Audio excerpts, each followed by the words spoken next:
News Talk 790 WPIC proudly presents Thiel Tomcat Football. 1, 2, 3, fight!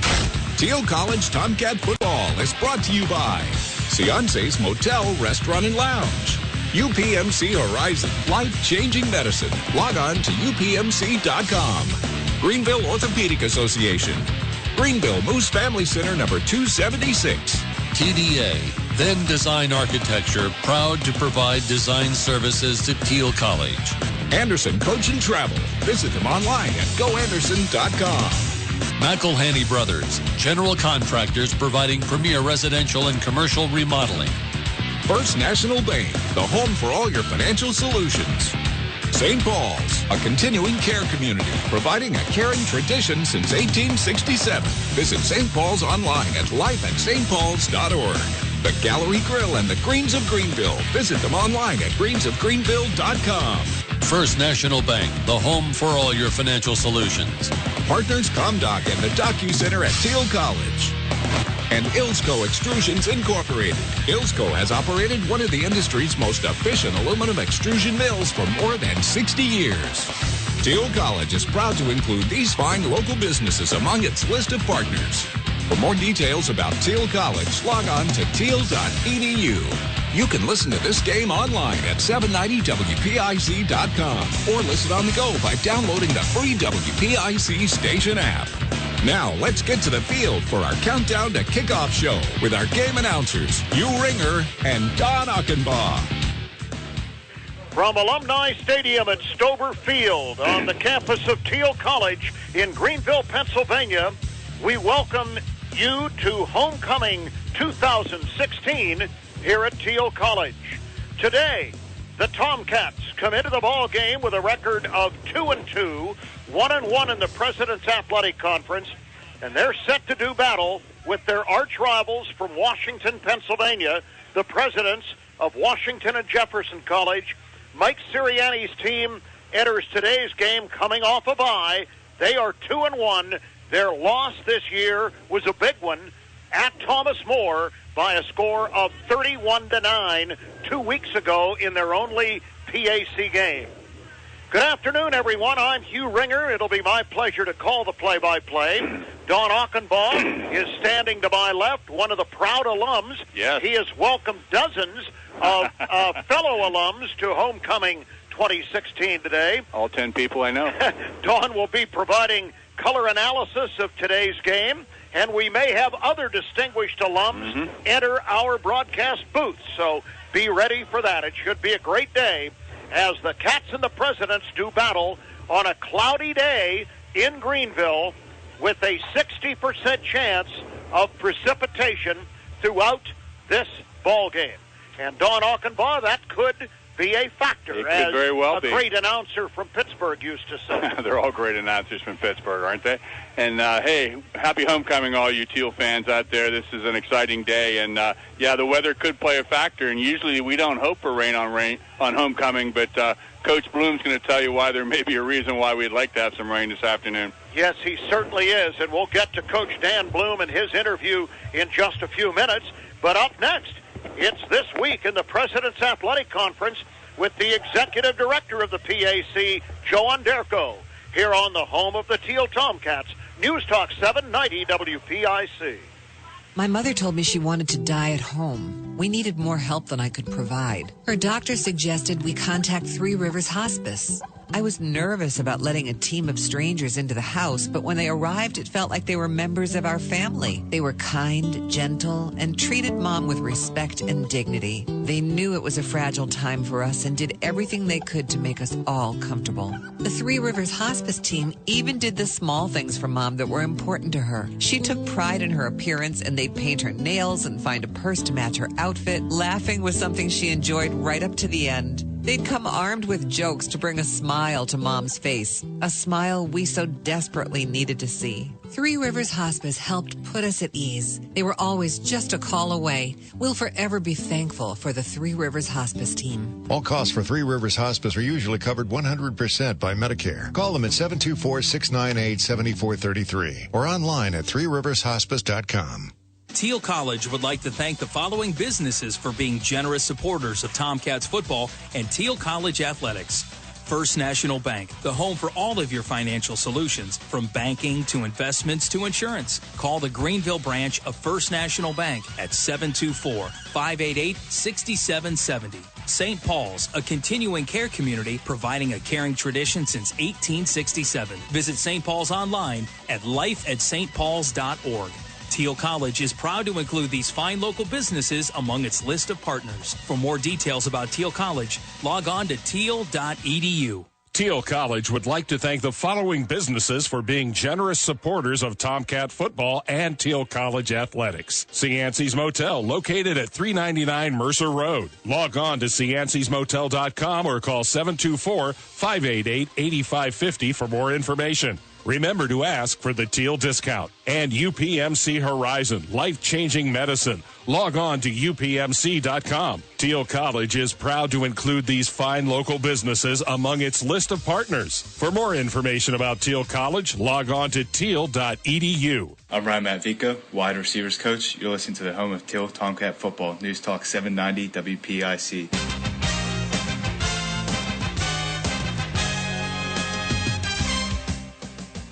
Welcome to the PAC Football Report for October 1st, 2016. I'm Joe Wonderko. This week we will look back at last weekend's football action in the President's Athletic Conference, while also previewing Week 5 games this Saturday. 4 PAC teams remained unbeaten in conference play after Week 4 victories. The game of the week was held in Kentucky, as nationally ranked Thomas More held off an upset-minded Carnegie Mellon squad 20-16. Also remaining unbeaten was Case Western Reserve with a 35-7 decision at Waynesburg. St. Vincent, which outgunned Grove City 57-32.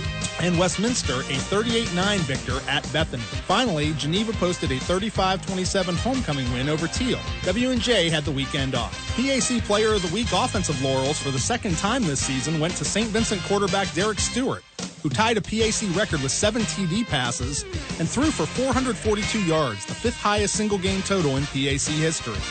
Defensive recognition went to Thomas More linebacker Austin Copeland with 11 tackles and a pair of interceptions against CMU.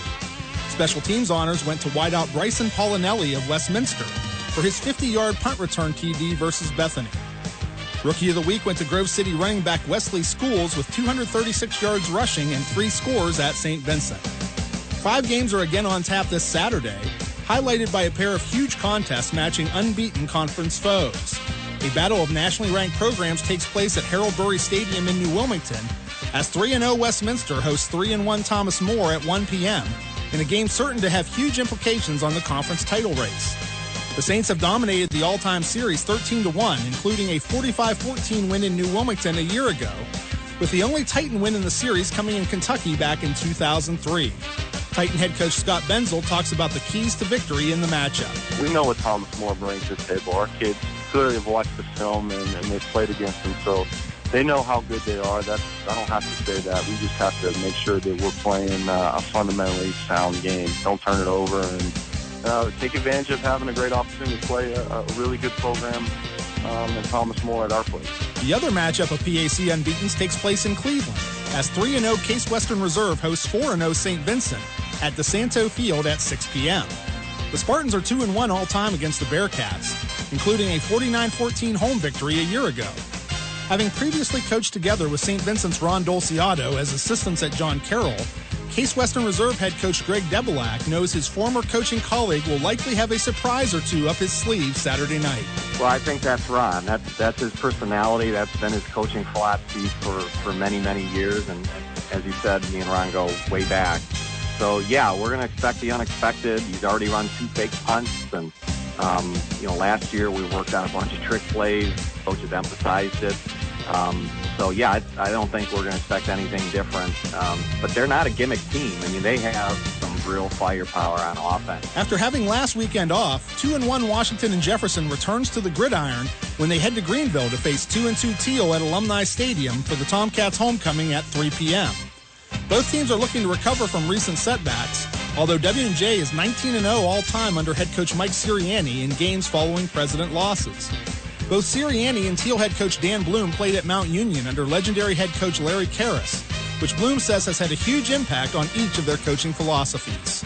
Yeah, no, he's been, he got me into my coaching career. Coach Karras kind of led me into the direction I am, and I still pull a lot from what I learned under his tutelage and, playing with his program. And, I'm sure Mike would say the same thing. And for me, it's kind of funny being a defensive guy and watching film. I can still kind of see some, offense is offense, but there's some elements of his offense that it seems like are things that Coach Parrish used to do and continues to do, that Mike has kind of pulled into his program and put his own spin on. In other action, 1-3 Bethany travels to Pittsburgh to face 1-2 Carnegie Mellon at Gessling Stadium at 6 p.m. The Tartans lead the all-time series 34-7 and have won 7 of the last 8 meetings between the programs, including a 56-35 decision in 2015. Finally, 2 teams looking for their first win of the campaign will meet in Grove City as the 0-4 Wolverines host their homecoming game against 0-4 Waynesburg at Thorne Field at 2 p.m. The Yellow Jackets edged Grove City in a 34-31 shootout last year. Geneva has the weekend off. That's all for this edition of the PAC Football Report. For the latest news, statistics, and information on your favorite team, log on to the conference website at www.pacathletics.org. You can also follow us on social media via Facebook, Twitter, and Instagram with links available at the website. I'm Joe Underko. Thanks for listening, and we'll see you at the stadium. Thanks a lot, Joe. Let's update you, if we can, on 2 games in progress that Joe Underko was talking about. First, the big one at Westminster between 2 of the Pac powers, Thomas More and Westminster. They're starting the 3rd quarter, and at this point in the game, Thomas More is putting it to Westminster by a score of 28-15. The Saints in the lead. And in the 1st quarter down at Grove City, in a game that started at 2 o'clock, the Waynesburg Yellow Jackets lead Grove City by a score of 7-0. Now we'll take this 60-second break and be back with our exclusive interview with Tomcat head coach Dan Bloom on News Talk 790 WPIC. Hi, I'm Joe Flynn for Flynn's Tire and Auto Service, and I want you to know that Flynn's cares about your safety. So never, ever text while driving, and always check to see that your tires are safe. And if you can't check them, Flynn's will check them for free. Winter's right around the corner, and for your own safety, you'll want to have the best traction possible on those slippery roads. Now you can buy a set of 4 winter tires at Flynn's and save $40. And Flynn's also offers manufacturer's rebates on all season tires by Goodyear, Bridgestone, Yokohama, and Kumho. Just visit any Flynn's Tire location or go to flynnstire.com to learn more. And tell them Flinny sent you. Thiel College would like to thank the following businesses for being generous supporters of Tomcat football and Thiel College athletics. Greenville Orthopedic Association and Doctors John Scullin and Stuart Anderson, specializing in the treatment of sports medicine, total joint surgery, and arthroscopic surgery. Call 800-245-8100 to make an appointment. And Greenville Moose Family Center, Lodge number 276, fun and fellowship for everyone. Log on to lodge276.mooseunits.org. Thiel College is proud to include these fine local businesses among its list of partners. For more information about Thiel College, log on to thiel.edu. I'm Devontae Sims, cornerbacks coach of the Tomcats. You're listening to Thiel Tomcat Football on News Talk 790 WPIC. Welcome to the Tomcat Football Update prior to today's game with W&J with Dan Bloom, the head coach of the Thiel Tomcats. Well, Dan, today's game has an interesting subplot to it. 2 Mount Union grads will be matching wits as head coaches. You, the rookie coach, and the veteran coach from W&J, Mike Sirianni, both Mount Union graduates. Are your coaching styles rather similar? I would think we both pull a little bit from our time with Coach Karras. And, but the thing with coaching is kind of, along your different stops and with your program and your players, you kind of always tweak it to fit. I'm sure we both kind of run, discipline-type programs.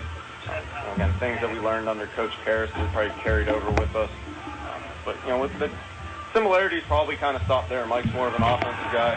He's older than I am. He's been a head coach for a while. I'm a younger guy, defensive coach, and still trying to kind of find our footing and what best fits our program. But I'm sure we're both pulling from things we've learned over the years, playing and then coaching for Coach Karras.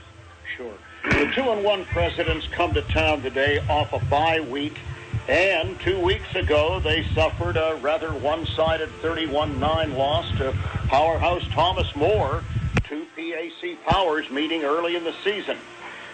This club is rested. Might they perhaps come in with a chip on their shoulder as well? Yeah, I think, they're a tough team. They went down, and Thomas More is a rainy day. W&J is kind of a pass-first offense. They'll run the football. They want to be balanced, but they hang their hat on Coughlin and throwing the football and getting their yards and points that way. And it seemed like they just had some issues with the rain, and then Thomas More is a good program that did some good things defensively, and it seemed like they kind of messed with his reads a little bit, so they weren't ever really quite able to get the passing game going. W&J is a very good program that, like you said, is coming in here with rest, and I'm sure their coaches have been talking to them that they still got playoff things and a lot to play for. Not just just because they lost to Thomas More. Thomas More can still lose a game. I know that they still have Westminster on the docket, so their season's by no means over. So I'm expecting them to come in with a chip on their shoulder, ready to go. Now we'll get specific about the Presidents, but Dan, what concerns you most generally about today's opponent? Offensively, it's the quarterback and the receiver, Coughlin and Zubik. They've been together. They have a feel for each other. They can kind of make adjustments, I think, that aren't even really built in. They just kind of both see the same thing, and they can exploit you with things. And then defensively, they're multiple. So, they're aggressive on defense, and they do a good job throwing the football and moving the ball on offense. So we're going to have to do a good job on both sides of the ball, being disciplined and playing our responsibilities to kind of try to keep them in check. In our next segment with Dan Bloom, we will get specific, talking about the Presidents on both sides of the football. You're listening to News Talk 790 WPIC with live audio on 790WPIC.com. Thiel College would like to thank the following businesses for being generous supporters of Tomcat football and Thiel College athletics. Anderson Coach and Travel, proud to be the transportation provider for the Thiel Tomcats. Call 1-800-345-3435 or log on to goanderson.com. And the ComDoc DocuCenter, located on the ground floor of Harder Hall on the Thiel College campus. The ComDoc DocuCenter is a full-service printer and open to the public. Call 724-589-2267 or log on to DocuCenter at Thiel.edu. Thiel College is proud to include these fine local businesses among its list of partners. For more details on Thiel College, log on to Thiel.edu. Thiel College would like to thank the following businesses for being generous sponsors of Tomcat football and Thiel College athletics. TDA, Then Design Architecture, proud to provide architectural and design services for Thiel College. Log on to thendesign.com. And McElhinney Brothers, Inc., general contractors, providing premier residential and commercial remodeling in Grove City, Hermitage, and Greenville. Call 724-638-7056. to discuss custom renovations. Thiel College is proud to include these fine local businesses among its list of partners. For more details about Thiel College, log on to Thiel.edu. I'm Jeff Stevens, defensive line coach at Thiel College. You're listening to the home of Thiel Tomcat football. News Talk 790 WPIC.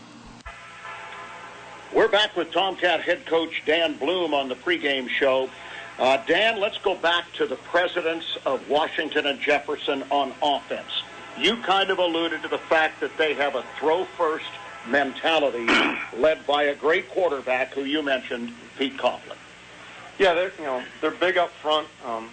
You can tell that their defense probably does a lot of blitzing and twisting, which then we did see on film, but they do a good job kind of picking up games up front and protecting the quarterback.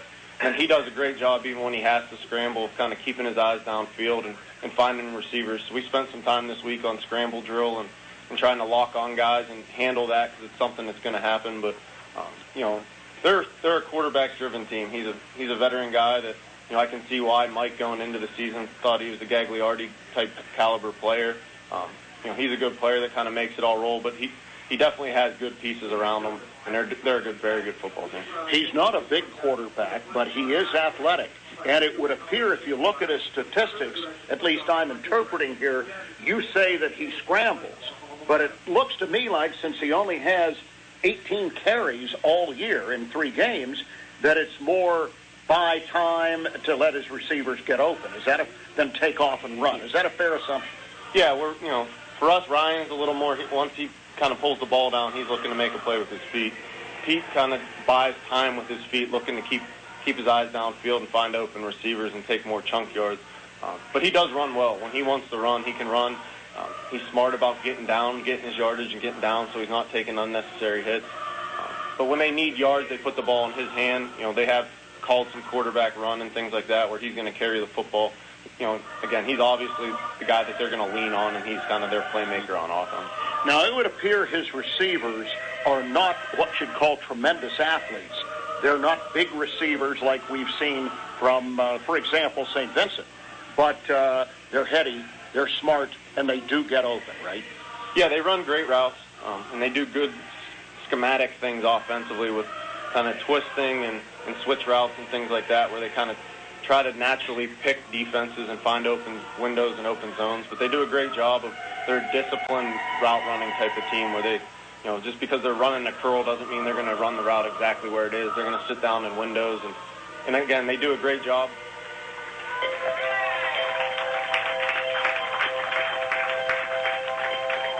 Got a phone call. It's off.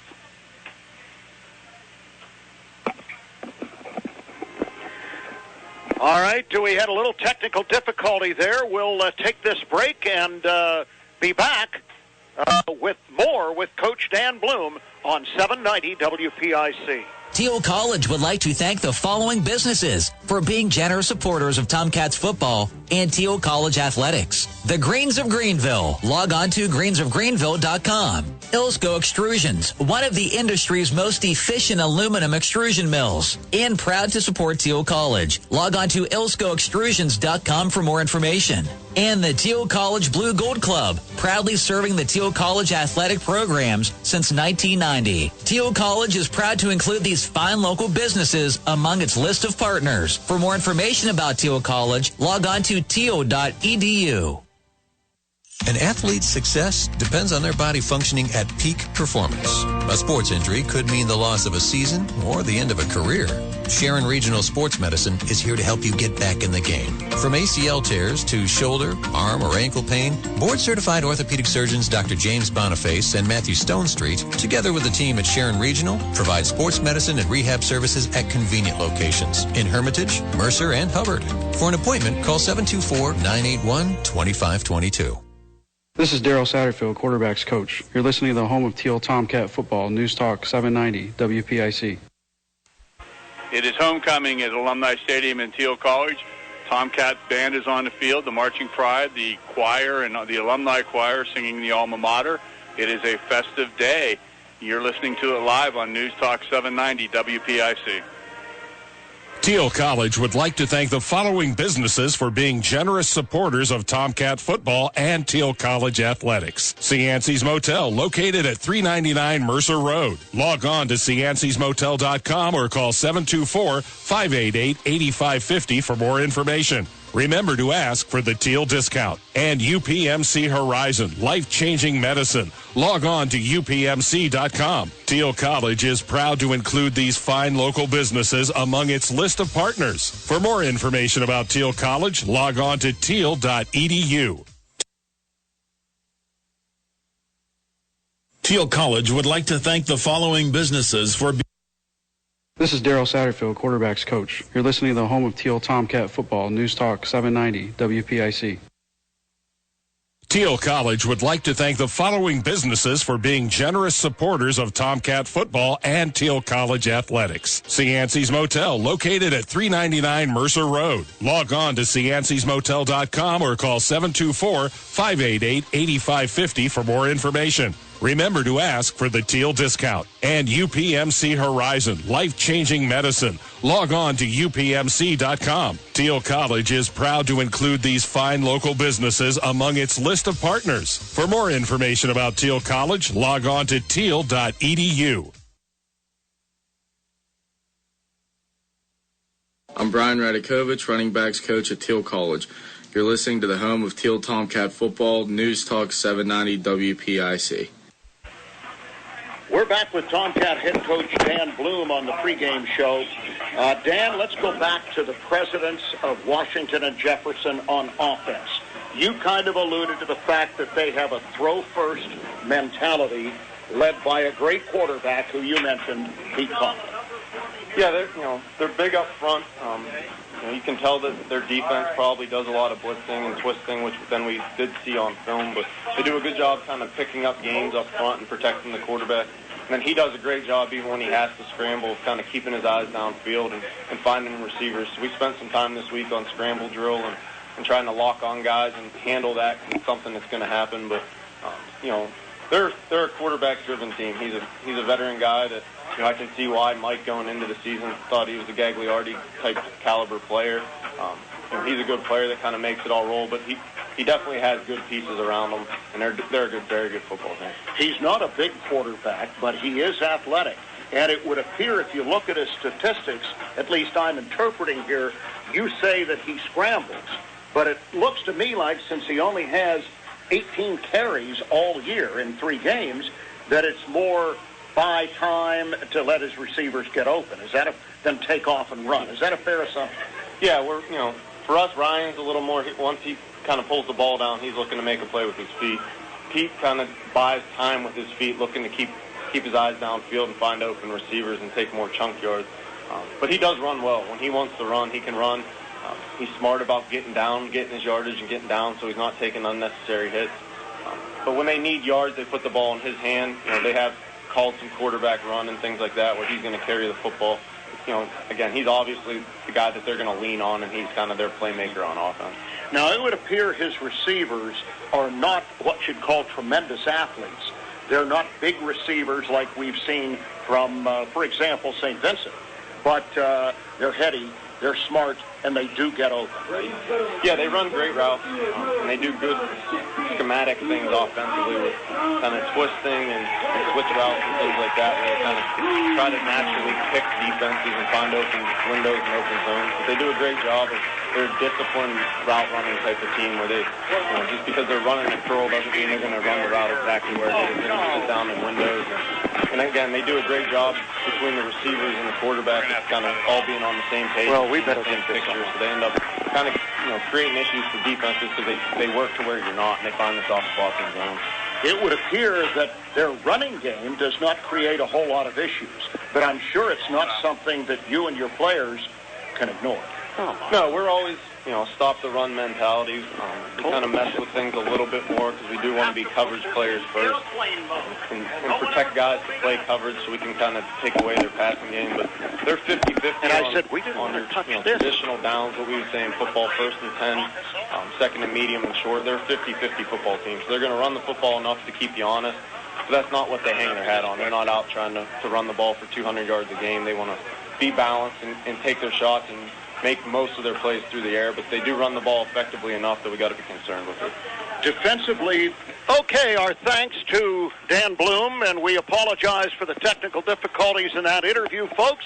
We are back live, and we are about ready to play football. The captains are ready to come out on the field for the coin toss.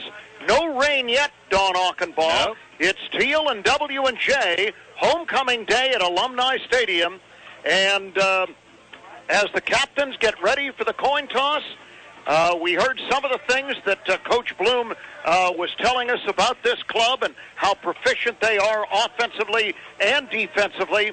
So taking that into consideration and what we know about the Cats, what do the Cats have to do to make this a real good football game and maybe steal a W? Well, they have to do what we like to say, stay in your lane. Play your position first, and as Bill Belichick's fond of saying up in New England, do your job. They're going to have to play a flawless football game. We are outgunned every time we've lined up with these guys since I played against them in the 70s, and they are a heck of a program, and they're a well-run program, but you got to do your job. Trust your training, as they say. And, they've got so many weapons, and they've got such a good coaching staff. We were talking before the game. Coach Sirianni is one of those guys that can beat you with his players, come across the field, and then beat you with your players. He's just a good football coach. And if you try to take too much away, they've got other weapons we haven't even seen yet. So the Tomcats just have to play a flawless game, catch a break or two, maybe get some points on special teams, and go from there. All right, thanks, Don. We're going to take a 60-second break, and we'll be back to tell you who's going to get the football to start this President's Athletic Conference game. It's Thiel and W&J after this 60-second break on News Talk 790 WPIC. For nearly a quarter of a century, Goldmine Jewelers has been the area's source for fine jewelry, diamonds, and coins. Consider returning to an old friend in Goldmine Jewelers in downtown Sharon. The Goldmine offers gold and silver jewelry, diamond engagement rings, and coins for that special gift. If you're short on cash, the Goldmine will buy your old jewelry, diamonds, or coins. Stop in at the Goldmine Jewelers in downtown Sharon for that special gift for that someone special. Thiel College would like to thank the following businesses for being generous supporters of Tomcats football and Thiel College athletics. First National Bank, the home for all of your financial solutions, from banking to investments to insurance. Call the Greenville branch of First National Bank at 724-588-6770. St. Paul's, a continuing care community providing a caring tradition since 1867. Visit St. Paul's online at lifeatstpauls.org. Thiel College is proud to include these fine local businesses among its list of partners. For more details about Thiel College, log on to thiel.edu. You are listening to News Talk 790 WPIC, Sharon Hermitage, a Cumulus station sponsored by the Ridgewood at Shenango Valley, a premier senior living residence. I'm Matt Arshenkoff, special teams coordinator and defensive backs coach. Follow the Thiel Tomcats right here on News Talk 790 WPIC.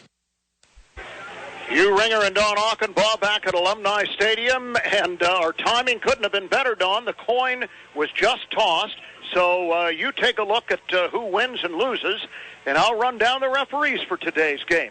The head referee is P.D. Harris II. How about that? The umpire, Dave Mara. Adam Parsons, the head linesman. Jim Sperlazza, the line judge. Dean Mara is the side judge. The field judge is Andrew Mort. And the back judge is Rich Roberts. W&J won the toss. They deferred.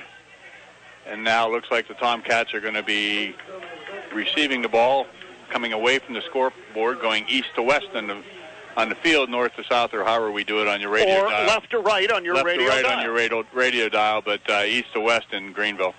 All right, so the Cats will get their first opportunity to touch the football. And this is going to be an interesting battle between two veteran quarterbacks. Yep. Pete Coughlin, Mr. Consistency, very controlled, outstanding athlete, great thrower, buys time, will run if he has to. Many people think he's the most complete quarterback in this conference. If the young man from John Carroll, not John Carroll, St. but Vincent. no.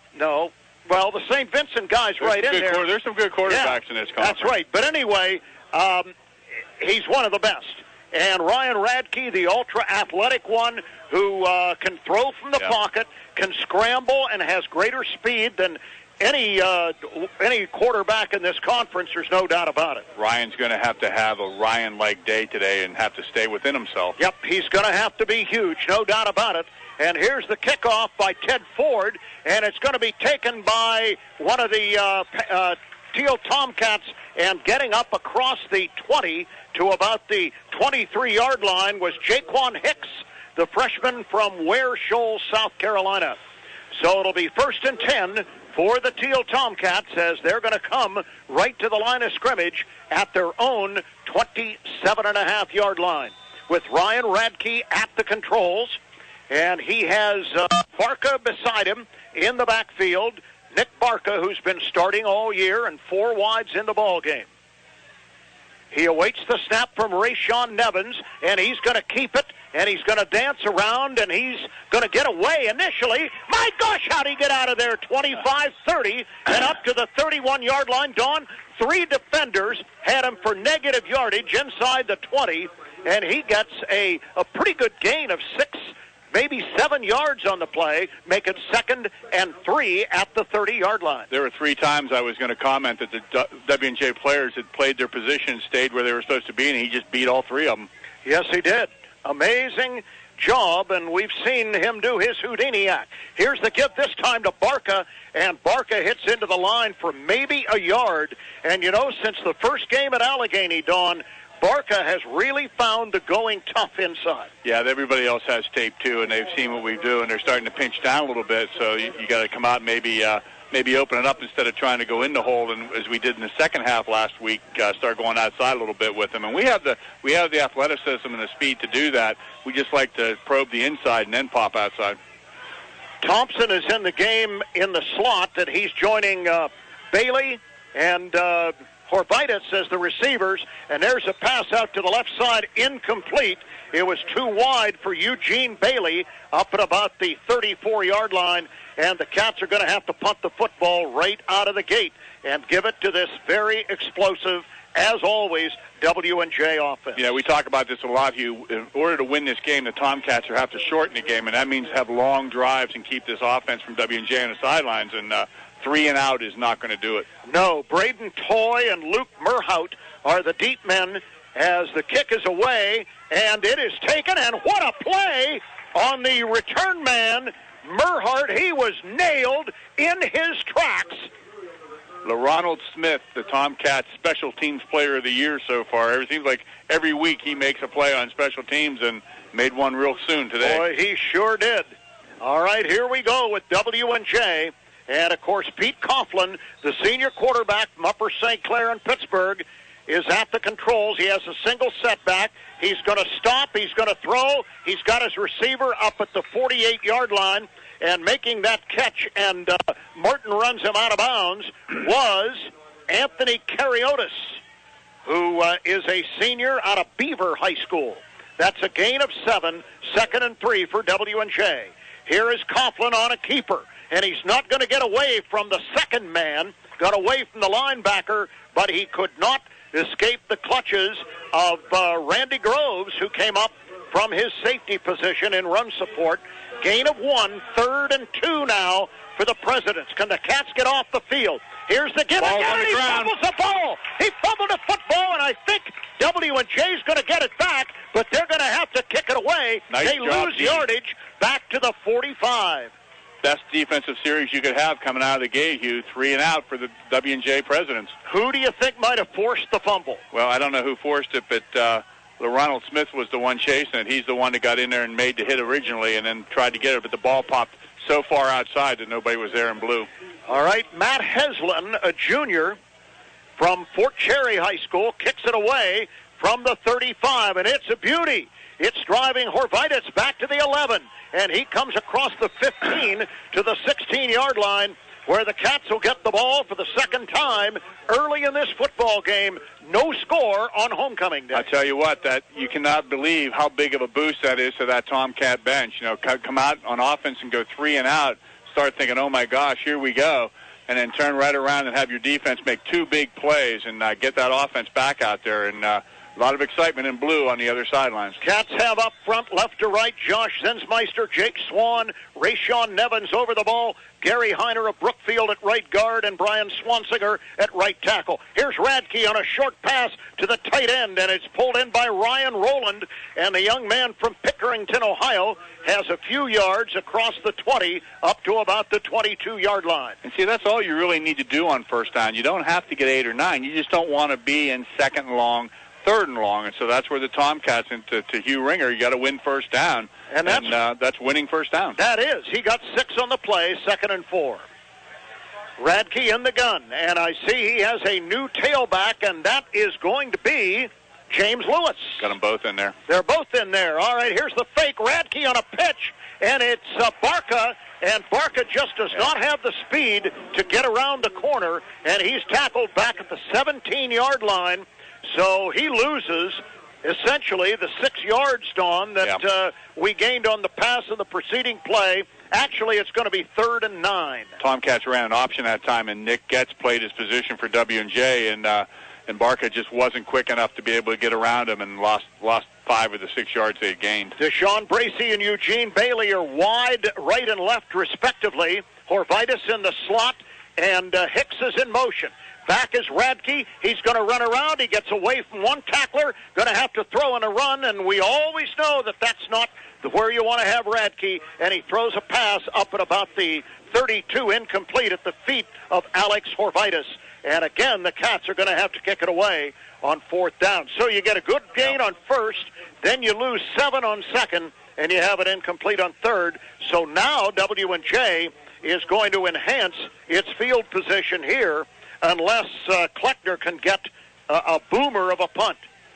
Freshman Dylan Kleckner standing back at the 10, and he's going to get it away, and he gets a beautiful kick. That's a Boy, boomer. that's driving Merhot way back to the 30.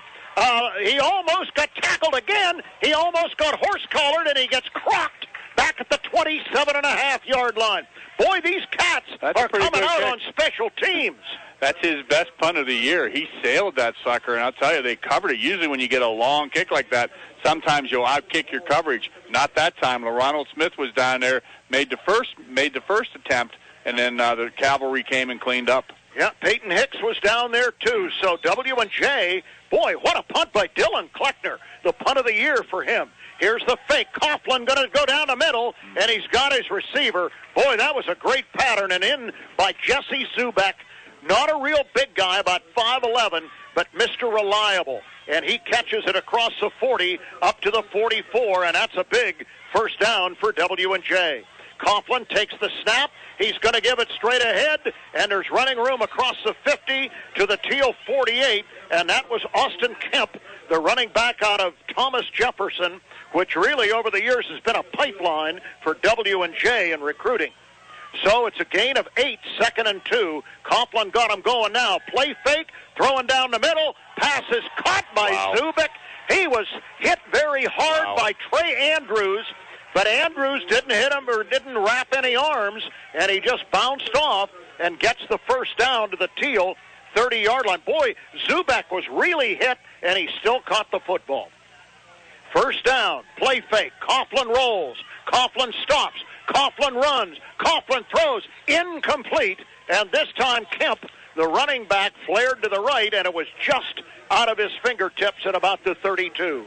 Second down 10. Good pressure that time by Ronald Smith, and also Matt Crawford from the Greenville Trojans getting a lot of playing time. He's put some pressure on so far. Just been about a half a step because this quarterback, and I call him a seventh-year senior, seems like he's been here forever. All right, Coughlin ships Kemp from right to left as the sidecar on 2nd and 10, and he's back. He stops. He's going to throw to Kemp, and he tried to make a one-handed catch at the 25, and it was no good. Jake Elk came out from his linebacker spot, and Trey Andrews was getting over into coverage too. So here's a 3rd and 10, and the Cats need to hold him here in a scoreless football game. The ever-dangerous Zubik is wide to the left, 3 wides to the right. Pete Coughlin in the gun, Cats show blitz. And here comes a blitz, and a flag flies. Did somebody start too soon for W&J? I am right. False start on the Presidents, making it 3rd and 15 at the Thiel 35. I think you're seeing a little bit of that rust from the Presidents from having that bye last week, and he's a little overthrown a couple of passes, and they've had a couple of penalties that you wouldn't normally see W&J have. All right, Cody Wagner got the start at left defensive end today, and he's coming on the blitz. Doak Walker after him. Here's the pass to the side. He's got a touchdown. My goodness, the receiver, Zubek, got open. He had beaten Trey Andrews badly down at the 5-yard line, and like Coughlin always does with that touch that you see from you-know-who in New England, he just put it right on the button for an easy score, pitch and catch. And it is now 6-0, and in to try the extra point is Ted Ford at the 9:49 mark of the first period. Snap is a bit high, but they get it down, and the kick is up, and it is good. Timeout on the field. W&J 7, Thiel nothing on 790 WPIC. Thiel College would like to thank the following businesses for being generous supporters of Tomcat football and Thiel College athletics. Cianci's Motel, located at 399 Mercer Road. Log on to ciancysmotel.com or call 724-588-8550 for more information. Remember to ask for the Thiel discount. And UPMC Horizon, life-changing medicine. Log on to upmc.com. Thiel College is proud to include these fine local businesses among its list of partners. For more information about Thiel College, log on to thiel.edu. I'm Matt Arshenkoff, Special Teams Coordinator and Defensive Backs Coach. Follow the Thiel Tomcats right here on News Talk 790 WPIC. On 3rd and 10. Jesse Zubek catches a 35-yard touchdown pass, perfectly thrown by Pete Coughlin to the left corner, down by the pylon. Extra point good, 7-0. Cats are getting pressured on, but they can't get to Coughlin. And here is the kick that is going to drive Barca back to the 5-yard line. He's at the 10, the 15, and buried at the 15-yard line.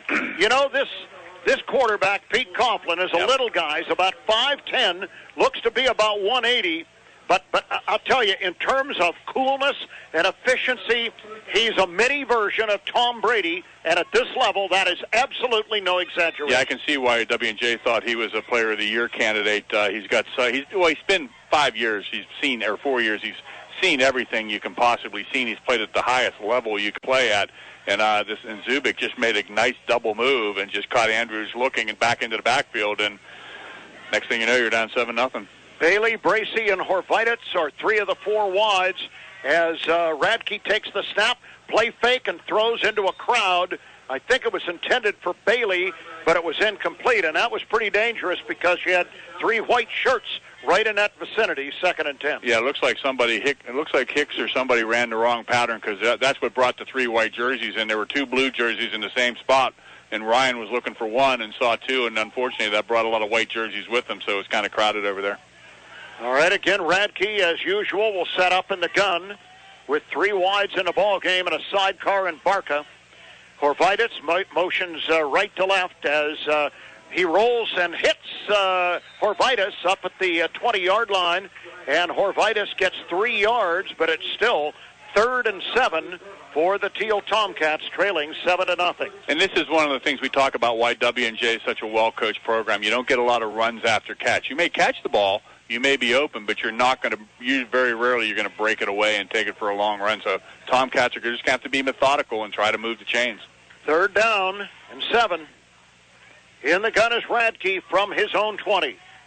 Sends Horvititz in motion, opposite way into formation this time. Back Radke, going to throw it down the field. It's caught. It's caught by Bailey at the 40. He's at the 50 and out of bounds at the 48 of W&J. And I'm going to tell you what. Actually, that was Deshaun Bracey. My apologies. Bracey made that catch. The 6'2 freshman out of Kiski area in Vandergrift, Pennsylvania. And those athletes can make these plays, and they have a size advantage. Yeah, I think we have that's one place where we may have a little bit of an advantage with that size. Their cornerbacks are kind of small. 1st and 10 at the 48 of W&J for Thiel. Man in motion. Radke back. Going to fire. Nice slant. Now it we're is cooking. Caught. That was a great catch by Bailey. Great slant by Eugene from Valley High School in New Kensington, and he makes the catch down at the 37 of W&J. The other thing you saw now, it's a lot of bop, bop, bop. It's like 1, 2, 3, boom, balls out, balls out, balls out. They're not waiting, and that's why they're running a lot shorter patterns, and they're actually starting to have some success. Sophomore wide receiver Cody Sines is in the game. He hasn't played a lot of football this year. He's getting into the wide-out mix. Here comes the blitz. Here's the give. No, it's a fake. Radke going to keep. Radke going to run around. He's going to scramble like crazy to get back maybe to the line of scrimmage. You know, the good teams know all about Radke, and they have a fishnet ready to get him in and try to control him. We're going to have some guests come on the airwaves here during the day, and you're going to recognize these guys. 2 of our favorites are standing outside. We're going to get them on when we have a chance. In fact, we'll get them in here maybe if we can after this play. 2nd down and 11 for the Thiel Tomcats on the 38 of W&J. Radke back, going to throw. Horvititz too high at the 28-yard line. Good coverage out there by the cornerback, who was step for step with the senior from Hamburg, New York, setting up 3rd down and 11. Standing to my left is one of my all-time favorite Tomcats on homecoming. Give me a hug there. The human bowling ball himself, Danny Hess. Welcome to the broadcast, Danny. Thanks for the welcome, Hugh. It's great to be back home, as so to speak. And to watch a Tomcat group which is hungry to turn the program around here. And how about that play right there? Direct snap did not come to Radke. It came to Nick Barca, the tailback. Did they ever run that with you, direct snap to Hess? A couple times. That was a nice push by the offensive line there.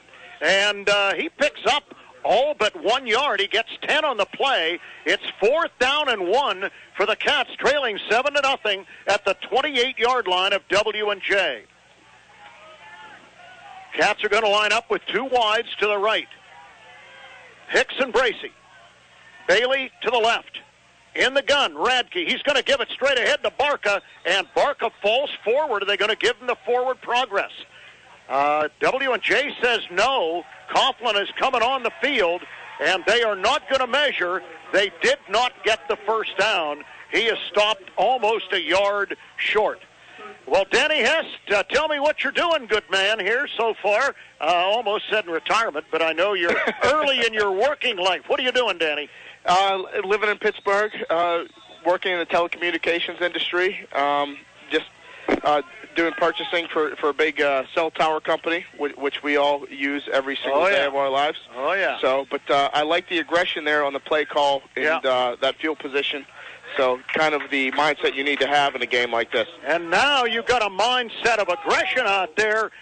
Doak Walker going at it with one of the W&J players, and he knocked the lineman's helmet off, and that is never good when the guy in blue knocks the helmet off from the offensive player.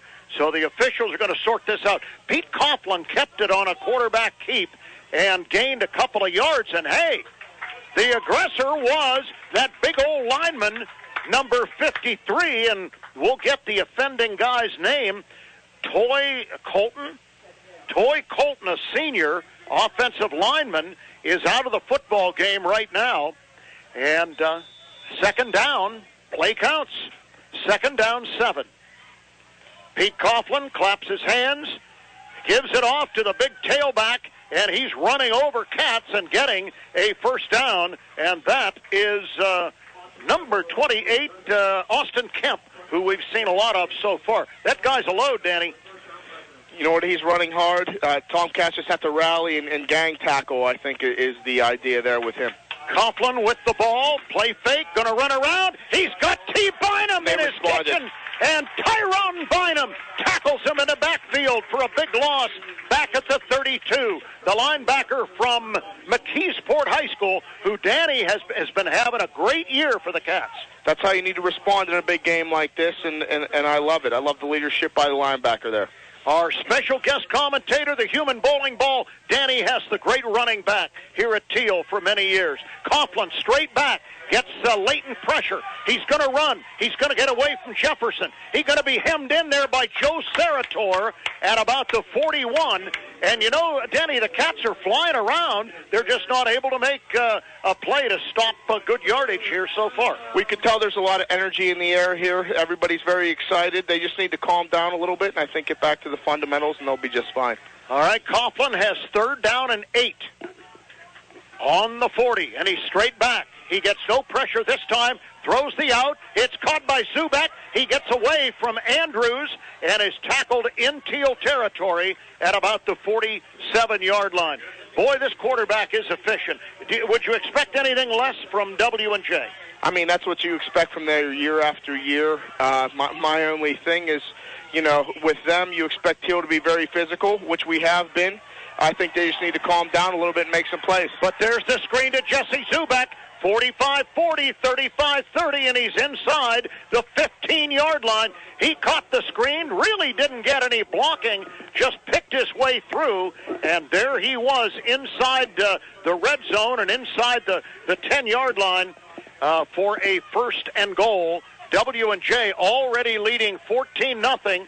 Now they're down on the 8-yard line, and we have a stoppage of play here for a moment, and we have a new man in the microphone. Now, I'm going to tell you, we have a young man who's one of the most athletic quarterbacks ever at Thiel, probably one of the 2 most in my tenure. from Port Allegheny High School. Is my memory good, Willie Beauvais? That is accurate. All right, Willie Beauvais, folks, quarterback for the Thiel Tomcats, is standing here to my left. It's great to see you. You look like you're spending time in the weight room, are you? Well, it's great to be here, Hugh, so thanks for having me up. And it's pretty exciting to watch. Talking about athletic quarterbacks, this Ryan Racky is he's a good time to watch. He's a lot of fun to watch. He's you were fun to watch too, but would you want to run him in the 100 meters? Oh, he would smoke me. Oh man, it wouldn't even be a race. That kid would smoke me for sure. Well, we have a penalty out here, Willie Beauvais, on the field, and my goodness, it's going to wipe out that play. Anybody have any idea what that was? I do not, Hugh. Some kind of an unsportsmanlike conduct penalty. And Zubek's play, which took it down to the 8-yard line, is taken off the board completely. That is a huge break in a 7-0 game for Thiel. Sideline violation. Referee ran into the sideline. They take it back to the spot of where he ran into. Okay, it was a sideline violation, and they're moving the ball back to where the referee was run into. And Don Auchenbaugh, who we took his microphone away, but he's still doing analysis here, so I'm glad he was back here. I'm glad that too. All right, so let's sort it out, Willie Beauvais. It's going to be 1st and 11 for a big stop here. The Presidents on the 48 of Thiel. And Coughlin is in the gun with a sidecar. And he is back on 1st down. He's looking for a screen. He's going to throw it up in the air and throws it to the cheap seats. Good coverage out there by one of the Thiel Tomcats. And the man in coverage, Joseph Beckley, the freshman cornerback out of Silver Spring, Maryland. So we're now 2nd down and 11. And I would imagine, being a quarterback, you'd say, come on, you got to call a pass here. Yeah, let's throw the ball downfield, and hopefully our Tomcats can be in a good coverage and put some pressure on the quarterback. And Zubek, the ever-dangerous one, is in the slot right, joined by 2 others over there. Coughlin play fakes, rolls to the right, throws on the run. He's got his receiver. It's caught, breaking tackles.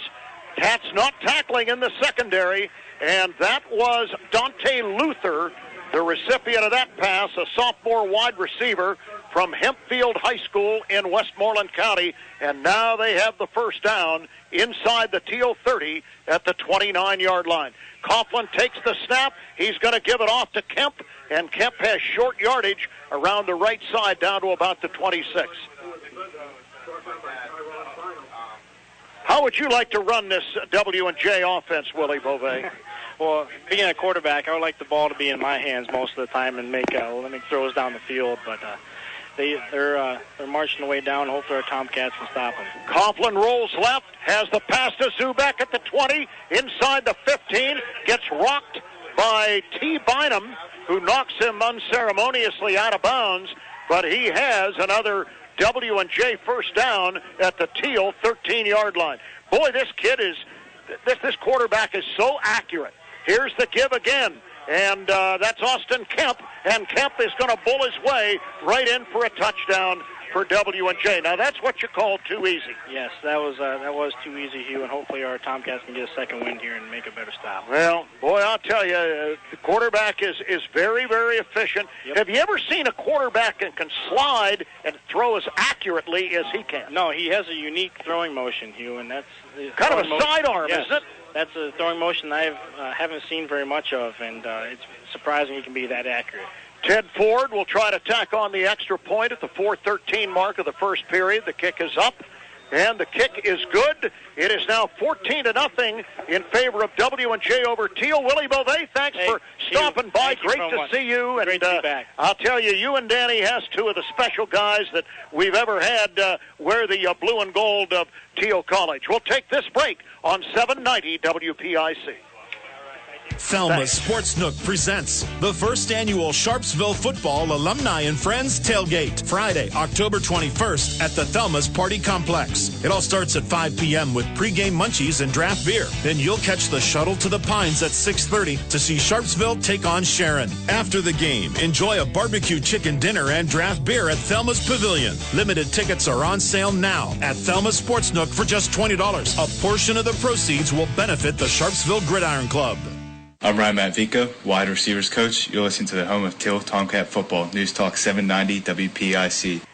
Austin Kemp, 13-yard touchdown pass from quarterback Pete Coughlin. Extra point good, 14-0. As they get ready to kick off, Don Auchenbaugh, thanks for sharing that microphone. I love those guys. You know that. Well, we both do. They're great, great young men, and back here for homecoming. All right, here's the kickoff. It's going to go to Jaquan Hicks at the 9.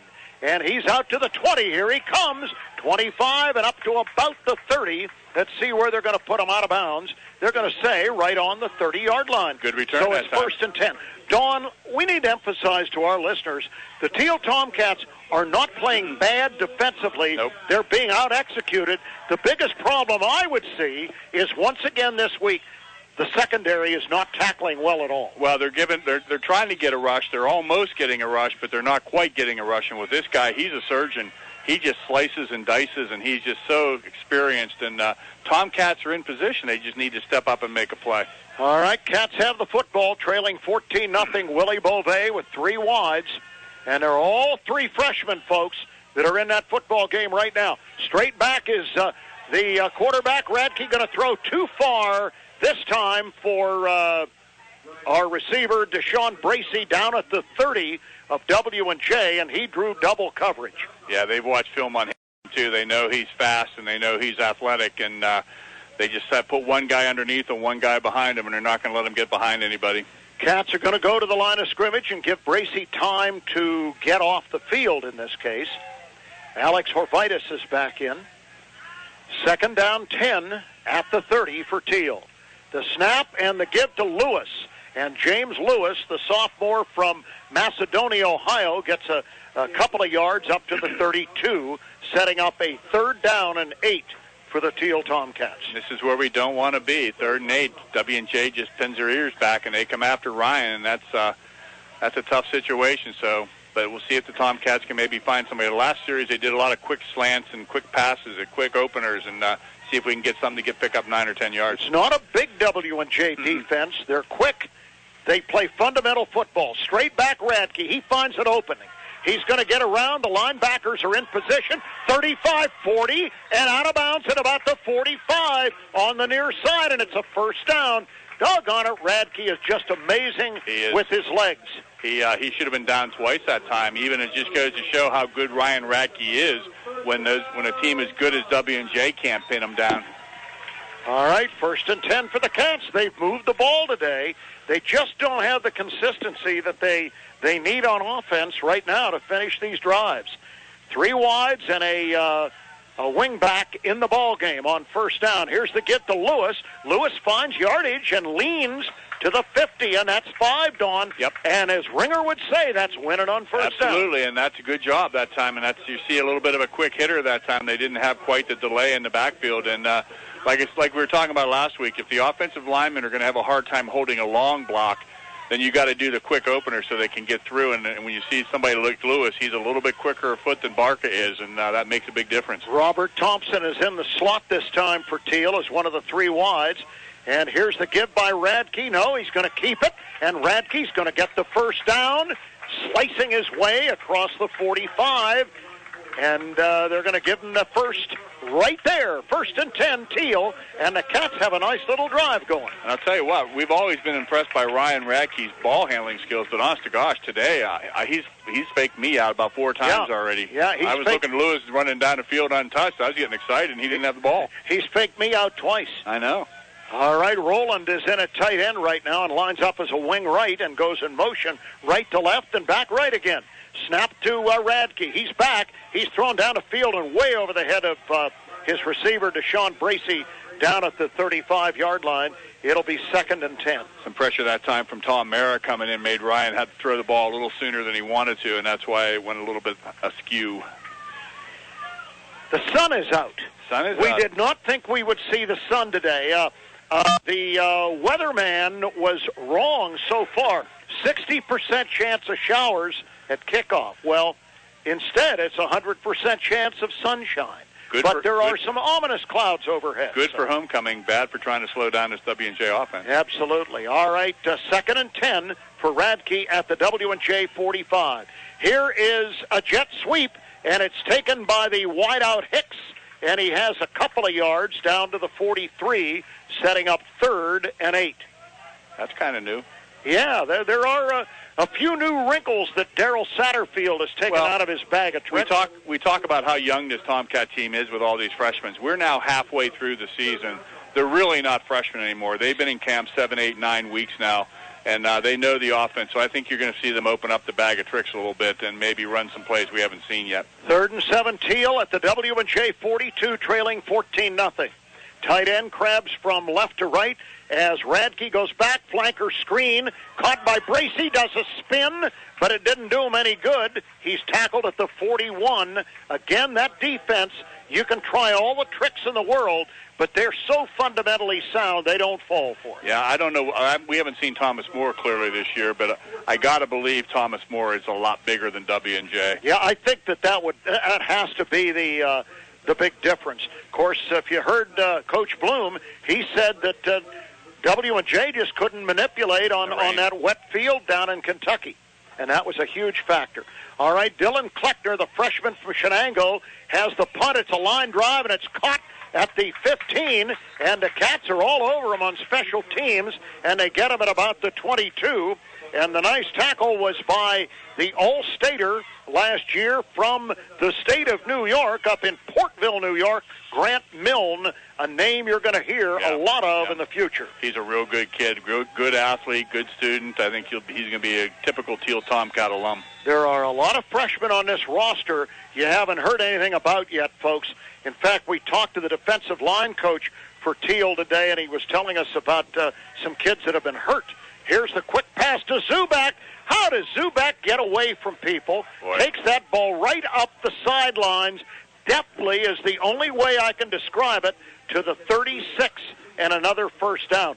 Zubak is looking like he's going to have a career day here today, and he is just so smooth. 1st and 10. Quarterback Coughlin takes it, dances, and only dances back almost to the line of scrimmage, where actually he's thrown for a yard loss by the guy I'm going to say is Thiel's best defender in 2016 through 4+ games, Tyron T. Bynum. Yeah, Would you agree? I would agree with that. He has really come on. And he's not a real big linebacker, but he is a good one with a nose for the ball carrier. 2nd down, 11 for W&J. Leading the Tomcats here 14-0 on homecoming day. Tom, looks like the end of the first quarter. End of the first quarter. After one, it's W&J 14, Thiel nothing. Take this break on 790 WPIC. Thiel College would like to thank the following businesses for being generous supporters of Tomcat football and Thiel College athletics. Greenville Orthopedic Association and Doctors John Scullin and Stuart Anderson, specializing in the treatment of sports medicine, total joint surgery, and arthroscopic surgery. Call 800-245-8100 to make an appointment. And Greenville Moose Family Center, Lodge number 276. Fun and fellowship for everyone. Log on to lodge276.mooseunits.org. Thiel College is proud to include these fine local businesses among its list of partners. For more information about Thiel College, log on to thiel.edu. I'm Devontae Sims, cornerbacks coach of the Tomcats. You're listening to Thiel Tomcat Football on News Talk 790 WPIC. Hugh Ringer and Don Aukenbaugh back ready to start second quarter. Homecoming day at Thiel College under a beautiful sunshiny afternoon right now. 14-0 W&J as play is set to resume. It's going to be 2nd and 11 for the Presidents. They have the ball on their own 35-yard line. All right, Pete Coughlin at the controls. Straight back. Going to throw the swing out here. And it's caught. And running with a football, 45-50, 45-40. And real good yardage was a new tailback. Justin Vicklas, a junior out of Brentwood High School. You know, it doesn't matter who they put in. They make the catch. They make the move. Nothing fancy, but they get it done. 1st and 10, W&J, Thiel 40. Coughlin keeps Vicklas in there to his left. He's straight back. Gonna look. Gonna throw it down the field. He's got Zubak. Oh, my goodness. This is not fair. He was so far open. It was unbelievable. Joseph Beckley was left in his wake at about the 10-yard line. He waited, and, you know, like Billy Beauvais and I were talking, Don, he throws this thing like it's a, what do I want to say, like it's a slingshot. He doesn't use his whole arm. It's almost like a javelin. Yeah, he's throwing it like a javelin. It's unbelievable, but it's a perfect spiral. It's always and in it's the right spot. on the button. Always where it needs to be. Uncanny. All right, here comes the extra point try by Ted Ford, and it is good. Timeout on the field. 14:32 until halftime. 21-0 W&J on 790 WPIC. Sunday morning, London's calling as Andrew Luck and the Indianapolis Colts take on Blake Bortles and the Jacksonville Jaguars at Wembley Stadium. Hi, this is Wayne Larrabee of Westwood One. Join Mark Malone and me for all the action from England. Will Luck and the Colts offense overpower the young Jaguars, or will Jacksonville win their second in a row across the pond? Tune in to find out. If it's the NFL's International Series, it's right here. Tune in to Westwood One's coverage of the NFL, right here on Sports Radio 96.7. I'm Jeff Stevens, defensive line coach at Thiel College. You're listening to the home of Thiel Tomcat football. News Talk 790 WPIC. 40-yard touchdown pass, Pete Coughlin to Jesse Zubak. Zubak has been a real thorn in our side today. 2 of the 3 touchdowns. He is some kind of a wide receiver along with some kind of a quarterback in Coughlin. 21-0, and we're set for the kickoff, and Ted Ford will kick off for the 3rd time here today. They're just like a machine on offense, Don. Yep. Here's the kick. It's going to go very deep, and it's going to be taken at the goal line by Barca. He had his foot in the end zone. You got to come out, man. And he gets out to the 15, and that's going to be it. How you doing? Here is a great alum of Thiel College. No, she is. Dr. Sonny Wilt is right here. An institution. Sonny, you and I have a great rapport because we're speech people. Glad to see you, Sonny. Yes, we do. Okay, great to see you. No, that's right, Sonny. That's for sure. Sonny Wilt, I'll tell you. Vintage. Yeah, she definitely is. And I know a lot of speech people who had her as a mentor here, and they still talk about her. And some of them were my students. No, you are too good yourself, Sonny. Good to see you. That's Rod Wilt's mother, by the way. Roy Wilt, the former legislator's wife. Here is the keep by Radke, and Radke is going to be downed at about the 11-yard line. Yeah, that was a play that didn't quite work right. They came out on a triple option that time and was going to do the pitch. They took away the pitch guy and they took away the quarterback, so they ended up losing about 3 or 4 yards. So it's going to make it 2nd and 14 with 14 minutes in the second quarter. Tomcats trailing 21-0. And the ball's on the 12-yard line, so Radke is really in a hole here. This defense is just extremely efficient. It's a very good football team. It is a very good football team. Man in motion, Horvitis. The snap to Radke. He's back. He's going to throw. It's intercepted. Boy. It's picked off right in the middle. 15-10, and going to be tackled out of bounds at the 8-yard line. Zach Walker. The pick was made by Zach Walker out of South Fayette High School. Pretty good football school on the high school level. And he returns it inside the 10. That's something Ryan really hasn't done a lot of. And, these guys score touchdowns when they start on their own 10. We don't have to give them the ball on our 10. And I think it was a slant intended for Bailey. Yeah, it was a slant, and they had some success with it a couple of series ago, and W&J made the adjustments. They dropped their linebacker into the slant position, and Ryan didn't see him. That's right. Well, Cats are really up against it now, trailing 21-0. Quarterback Pete Coughlin. He has his regular tailback back in the football game now, Kemp. And Coughlin's going to keep it inside the 5, and he's going to dive into the end zone for a touchdown. And now, Dawn, we're making this too easy. Too easy. Turnover, touchdown, next play. 27-0 W&J.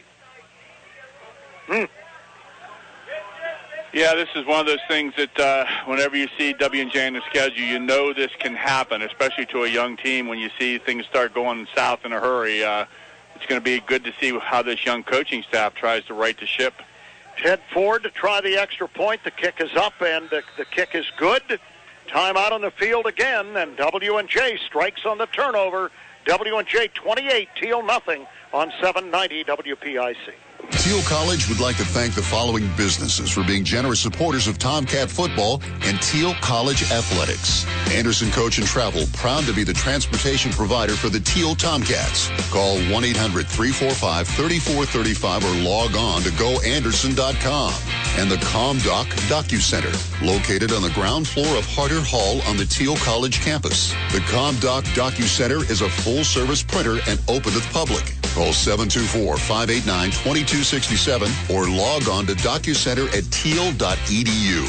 Thiel College is proud to include these fine local businesses among its list of partners. For more details on Thiel College, log on to Thiel.edu.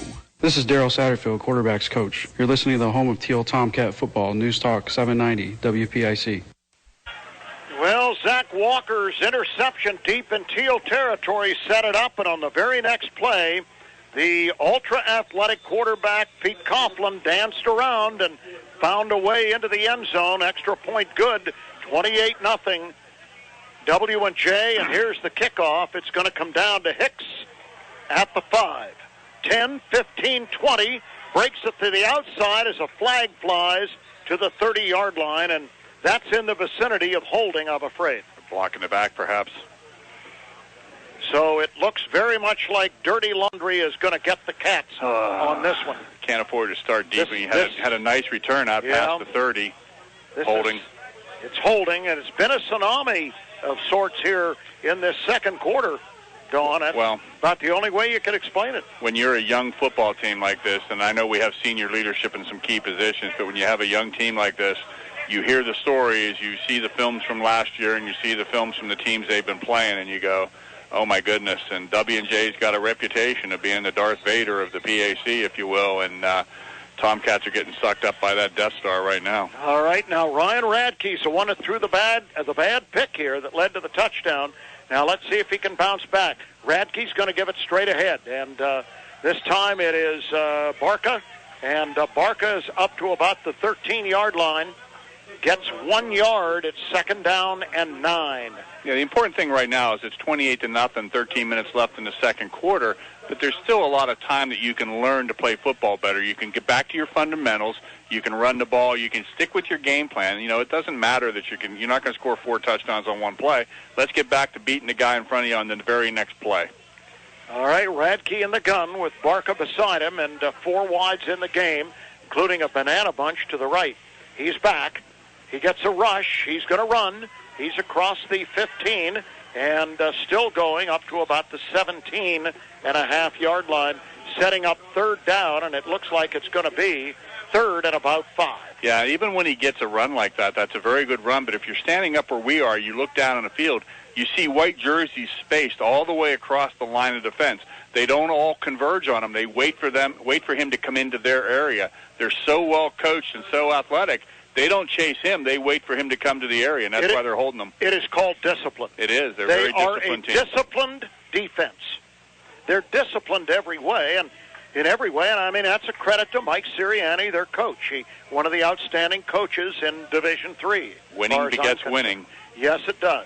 Here's the snap to Radke. He's under pressure. He's going to be spun around, and he is going to throw it before he takes a big loss, and there's a flag. Passer, I think. Is that roughing the passer or intentional grounding? Boy, he got really thrown to the ground. Yeah, he got spun around and thrown to, who was that made that play? I think it was 99. 99?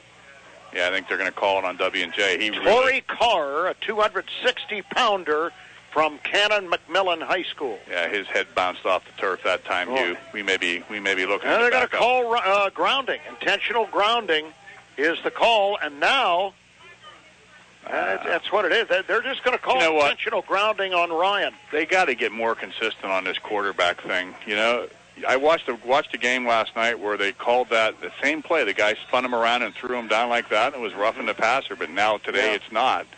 I know we're trying to protect people and all, but be consistent. Oh boy, Dylan Kleckner's going to stand with his heels on the back of the end line.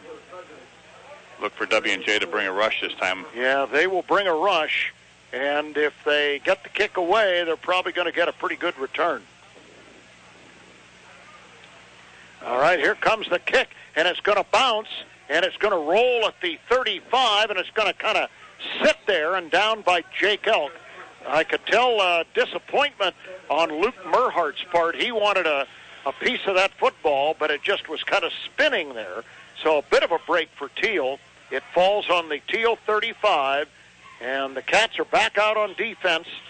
And here comes this smooth operating Washington and Jefferson offense with Pete Coughlin at the controls. And he still has Kemp to his right with 4 wides.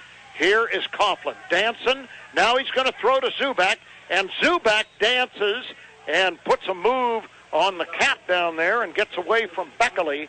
I'll tell you, Joe Beckley, the freshman, is getting a lesson or two from a consummate veteran senior wide receiver in Jesse Zubak.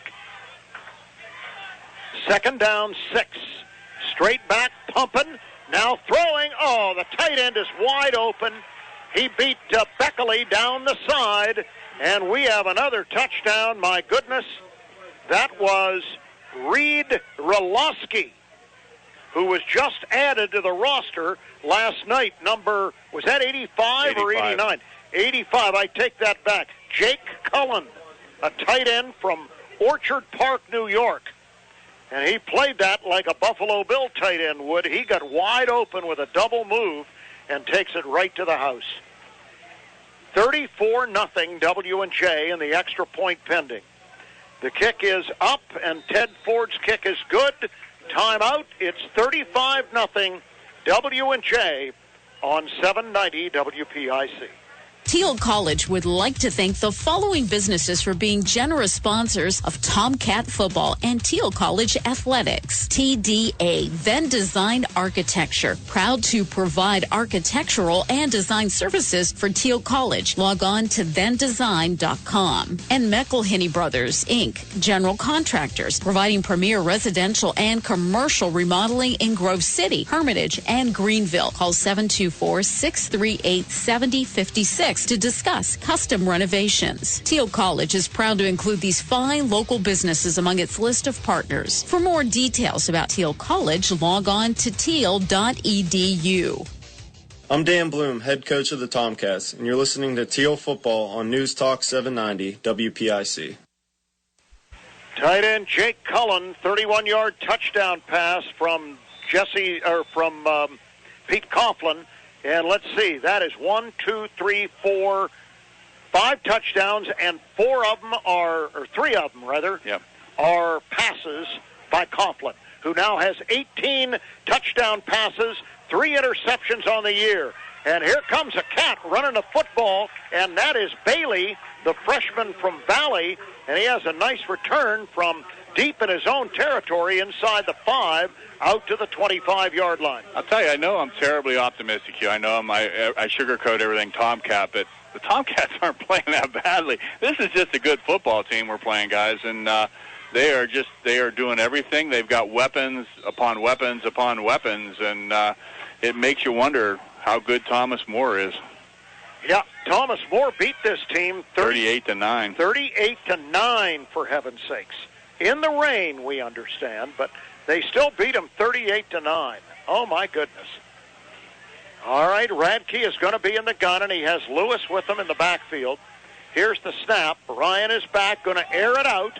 He's throwing it down here, and it's caught. Nice catch. It is caught by Bailey. Take great that, catch. W&J. I'll tell you, that was a great catch by Eugene Bailey, the 6'2 freshman from New Kensington, Pennsylvania. We have some baby athletes. Yes. That was a great pattern, great run. He was hand-fighting with them all the way down. Ryan put the ball right where it needed to be. I tell you, if we can have somebody who can throw to these guys the next couple of years, we're going to have some talent. Yeah, and Bailey is the most advanced of the group at this point, I think. Runs a real good pattern. Yeah, and he blocks like Hines Ward sometimes. Here's the give now to Lewis, and Lewis has a bit of a surge to the 33-yard line of W&J. Yeah, he blocks like Hines Ward because sometimes he gets an unsportsmanlike conduct like he did up in Allegheny. He did, but it wasn't lack of effort. No, he's a good kid. He's going to be a good one, and he's a fine young man. We understand he wants to learn. Eugene Bailey. Got to have him here for 4 years, folks. he could be something special. Radke gives it. Hey, how about that? Job. How about that little move? That was a little jab step by Lewis, and he gets it down to the 30-yard line, about 4 yards shy, 3.5 of a first down. That was a nice little jab step by Lewis. Good news is he made a nice little dipsy-do move in the hole. The bad news is he had to make a dipsy-do hole in the move because the linebacker jumped the hole, and he got away from him, made a positive yardage. 4 wides for Thiel. They're probably going to throw it, trailing as they are, and with 3.5 yards to go. Radke going to throw. He's got his man. Oh, it was dropped this time by Bracey. Yeah. Down at about the 3. It had to be an over-the-shoulder, but Don, no excuses. It was right there, and Deshaun had the guy beat, and he just could not pull it in with Tim Blair in pursuit. And that's what I'm talking about. There's patterns here. They're running good patterns. The ball's getting there. We're doing some good things, folks. We're just up against a very, very good football team. That's why I said let's take the rest of the game and let's just do our job.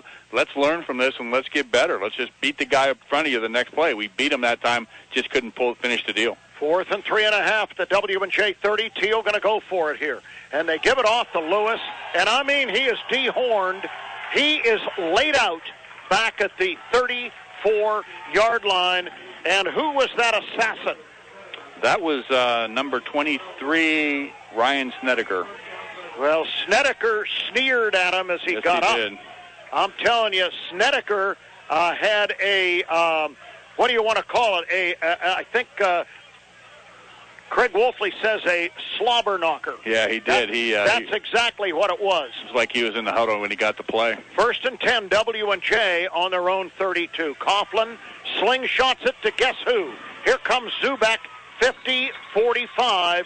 I've not seen a pitch-and-catch combination like this since I used to see Johnny Unitas to Raymond Berry. Oh, my goodness. Tim Taylor, how are you, buddy? We have another guest we're going to get on here in a minute.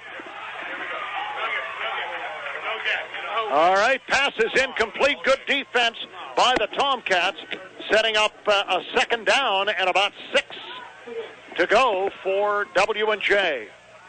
Coughlin gets him right to the line of scrimmage. He gives it off, and taking the football is Austin Kemp.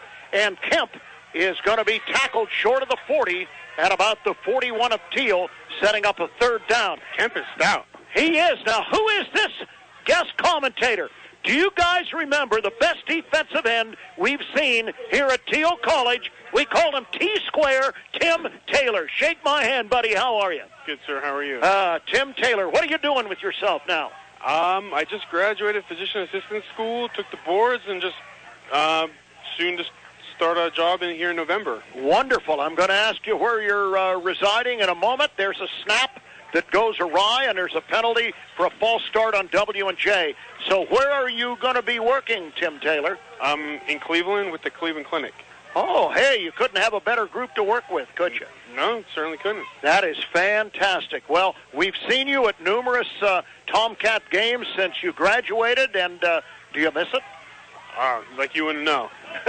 This guy was the first player out on the field on game day. He was warming up before I got to the stadium. Here's a swing pass that's going to be from the quarterback Coughlin, and receiving that is Justin Bickless, the backup tailback, across the Thiel 40 and down to about the 38-yard line, rather. And the tackle on the play is Dalton Dabrowski, a sophomore cornerback for Thiel. 4th down and 2. Now, if you're a defensive end right here for Thiel, Tim Taylor, what do you do with this quarterback on 4th and 2? New quarterback? New quarterback. All right, he's new. Would you go after him? Oh, I mean, always going after him. There's no doubt about that. All right. Oh, shotgun? Yeah, I'm all over it. All right. Let's see what happens. It's almost picked off by Dalton Dabrowski, and he had nothing but green ahead of him. But it's a good job, young man. He rode the route and made the catch, and that's what you want, Tim Taylor, get off the field. Yeah, absolutely. Well, you know, I remember what a great pass rusher you were, and you weren't the biggest guy. No. You played at about, 6'1", about 210. 210. You were a small one, but you could get to the quarterback. What was your secret? Tell us after all these years. First 2 steps. First 2 steps. The quickest 2 steps in Division III college football. That's why he was a Division III All-American. What a player, and he worked to get where he was. And I got to tell you, I don't think there's ever been a man more respected on this campus than T-Square, Tim Taylor. Oh, come on. No, I'm not exaggerating, Tim. Straight back, Radke, going to throw in a run. Too high for Deshaun Bracey up at the 40-yard line. Now, I know you've watched Thiel here today. I don't know whether you've seen any other games or not, Tim, but what do you think about these young wide receivers? I think they're extraordinary. They got great hands. They're quick. They run good routes. I'm really impressed. And, they have a couple of pretty good young D linemen you haven't had a chance to see. I have not seen too much of the young D linemen just yet. Yeah. Some of the older guys. Tyler Jefferson, you remember him? I do. He's had some good moments. All right, 2nd down, 10 for Radke. He's going to throw the quick pass. Is that intercepted? Almost. No. Jumping that route and almost getting the football was DB Anderson O'Shea. So it's going to be 3rd and 10 at the 38-yard line. Here's a score that I think folks will be interested in. The big game today, Tim Taylor, Thomas More down the road at Westminster. Thomas More leads 45-35 over the Titans with 2 minutes left in the fourth quarter. Close game. Yeah, Westminster's pretty good, no doubt about it. But Thomas More is very good. Straight back is Radke. Going to throw it out here to Hicks. Jaquan Hicks breaks a tackle and gets the first down. And there's another freshman. And they got this kid from Ware Shoals, South Carolina. 1st and 10, Thiel. Where the heck is that? Well, South Carolina, I guess. South Carolina. Who was his recruiter? Probably our new coach, Dan Bloom. Another freshman receiver. They have 4 of them, Tim. And they're all very good. It's exceptional. All right, Cats going to line up 1st and 10 on their own 47, trailing in this ball game 35-0. Radke in the gun, has Barca behind him. Sends a man in motion, and that's Zinsmeister. Here is the gift to Barca, and Barca has a lean ahead near midfield at about the 49-yard line, setting up 2nd down and 8. So how's your family? How's your brother? Brendan, the other Thiel alum, he's doing well. 2 kids. He lives not too far from here in Meadville. He has his 3rd child on the way. He cannot be here today because he has his oldest, 4 years old now. He's having his birthday party today, and that's where I'm headed here momentarily. Okay, well, Brendan Taylor was a great receiver, and he could take the top off the coverage. A real fast guy, no doubt about it. All right, Radke in the gun on 2nd down, and he's going to be thrown down inside the 40, back at the 38-yard line. And that was a great defensive play by Freddie McKissick, the linebacker from Carleton High School. As you can tell, Tim, these guys know how to hit you in the mouth when they tackle, don't they? And they're not that big on defense. No, they're quick, and they come in with that with that speed, and it delivers an impact for sure. Yeah. Well, you remember your days playing against W&J. They've always been fundamentally sound, right? Oh, yeah, well-coached team, and they're aggressive, and, you know what you're going to get out of them, and they're going to be tough. 3rd down, 17 for the Thiel offense. Radke back, steps up, was going to go deep. Now he's going to run. He gets away at the 50, 45, out of bounds, 41-yard line. 1st down, Thiel. And again, that's what we've seen for 4 years from Ryan Radke. And even though they get that umbrella around him, Tim, nobody does it better. Oh, no, he's exceptional scrambling quarterback. How frustrating was it for you to have to chase after a gut? Did you have to chase after anybody like that? Anybody in particular here at Thiel? Nobody quite like him. Definitely not. But it is when you think you got a quarterback and you miss him and he takes off on you, that's the worst. And especially when you look up and see he has a lot of green ahead of him, that makes it real difficult. Radke on 1st down completes to his receiver of a couple of plays ago, and that was Mr. Hicks, and he stopped for about a yard gain. We'll give it 2nd and 9.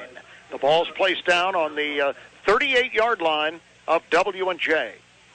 Cats get the tight end or H-back back in the game now, Zinsmeister, and he's going to set over to the left this time on 2nd down. Radke has Lewis to his right, and Lewis gets the football. And Lewis is dancing and going to take something out of nothing down to the 35. If you notice, Tim Taylor, this guy'd be a frustrating guy to tackle if you're a defensive lineman. He has that little jab step, and he gets by you before you know it, and he's going off on one leg. He's hurt, looks like he's hurt the left leg in some form or fashion, and the training corps is coming out to help him off. We certainly hope he's going to be okay. Yeah, the shifty backs can be tough. You just got to make sure you run right through them. That's right. Nick Barca's back in the ball game. Yeah, he's more of a, your third down running back, your first to three down running back. He's an all down back. You mean Barca? Yeah, Barca. Yeah. He's more aggressive, bigger guy, runs hard. You know, they have about 6 players on this Thiel team from Baldwin High School. I don't remember if they recruited too many players from Baldwin when you played. The Zinsmeisters. Do you remember, I'm trying to think, Vormelkers?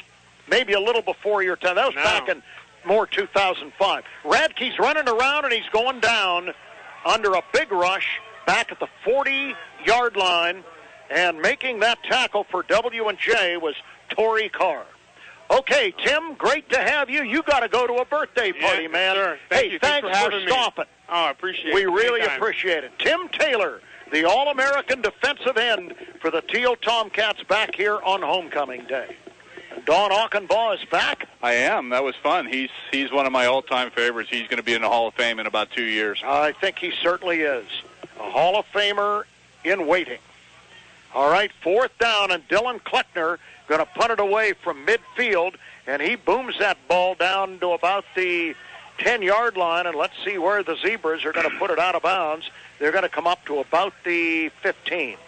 So it'll be W&J ball on the 15-yard line. A reminder, stay tuned at halftime. Dawn, you're going to have 2 guests. A couple of guests. We know we're going to have Roberto Leonard right now. We may also have the track coach if he can find his way up through the park, or Will Mills. If not, we'll talk to Hall of Famer Barry Oman. He's the chairman of our track project that we're working on, and we're cranking that up, and we'll talk about that a little bit. And Pete Coughlin's back in the game, and he's going to give it off to the tailback, and the regular tailback is back in the game right now as well. And, of course, that is Trevor Morrow. Yeah. And Morrow has a nice gain of about 8 yards, setting up 2nd down and 2, ball up at the 27-yard line. Here is Coughlin on the keeper, gets away from traffic and gets the 1st down, falling ahead to about the 28. This Coughlin has a He's got quick jab step and very quick feet. And the same with Zubek. What he does is he stands there and waits. If there's no opening, he's got Zubek out there as a safety valve to throw to, and that's not a real bad safety valve with somebody as quick as he is. No, that's for sure. And Dabrowski's given him 10 yards, Zubek. Straight back is Coughlin. There we go. And they're going to get him down. And LaRonald Smith was one of the young men in there. Steve Kuzak's the other. Steve Kuzik, who has not been able to play much. He's been hurt a lot. He's back today. But he's back today, and he gets himself a sack. Good nice job. Steve Kuzik. Nice job. He's West Shamokin High School, 250-pounder. Been kind of snake-bitten the last season and a half. You know, he gets out there and then gets dinged up a little bit. It's tough. That's a big loss. That's going to be 2nd down and 20. Ball is back on the 18-yard line. 35-0 W&J over Thiel. Clock running to 1:25 before halftime. Here's the swing out here to the tailback, and that ball carrier couldn't quite get that. 26. 26, okay. They're shuffling a lot of Jordan West, freshman back out of Washington High School. Boy, that's right up the street from W&J. Yeah. Wash High, as we call it. So it's now going to be 3rd and 17. He gets about 8 on the play. Less than a minute to go and a half. They don't seem to be in too big of a hurry, but you still got to watch for that pump fake and watch for number 87 going deep. You know they're going to want to take one more shot at it. Dabrowski's given him 10 yards. Big 3rd down here for the Cats. Pete Coughlin looks over to the bench. Going to call timeout. Is he going to call a time? Clock runs to 37 seconds, and he takes a time and will take a 30-second time on 790 WPIC. It's 3 scares in 1. Hell's Hollow Haunt in Mercer, PA. Experience the haunted hay wagon of horror, the frightening field of corn, and the bloody barn with 3 levels of terror. Beware the legend. Purchase a combo ticket for only $20 per person. Friday and Saturday nights through October 29th. Hell's Hollow Haunt. 340 Bestwick Road, Mercer, PA. Money-saving coupons online at hellshollowhaunt.com. I'm Brian Radikovich, running backs coach at Thiel College. You're listening to the home of Thiel Tomcat football, News Talk 790 WPIC.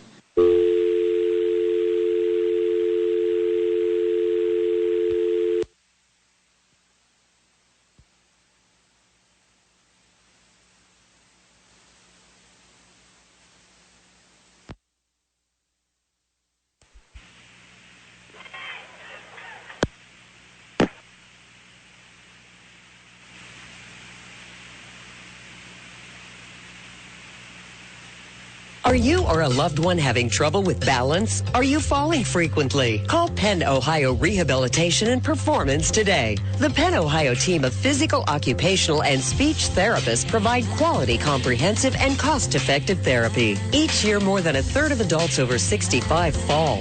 Falls not only cause moderate to severe injuries, they're costly, prevent you from living in your home and living an active life. I'm Matt Arshenkoff, Special Teams Coordinator and Defensive Backs Coach. Follow the Thiel Tomcats right here on News Talk 790 WPIC. Hugh Ringer and Don Auchenbaugh back at Alumni Stadium. While we were away, Jesse Zubek ran around, tried to find time to throw, but a horde of cats sacked him down at about the 14-yard line, setting up 4th and 24 for W&J, and they're going to punt the football away. And in to punt is Matt Heslin, and deep to receive for Thiel is their wide receiver, and that, of course, is Alex Horvitis. Punter's going to stand right on the goal line, and he gets the kick away under a rush.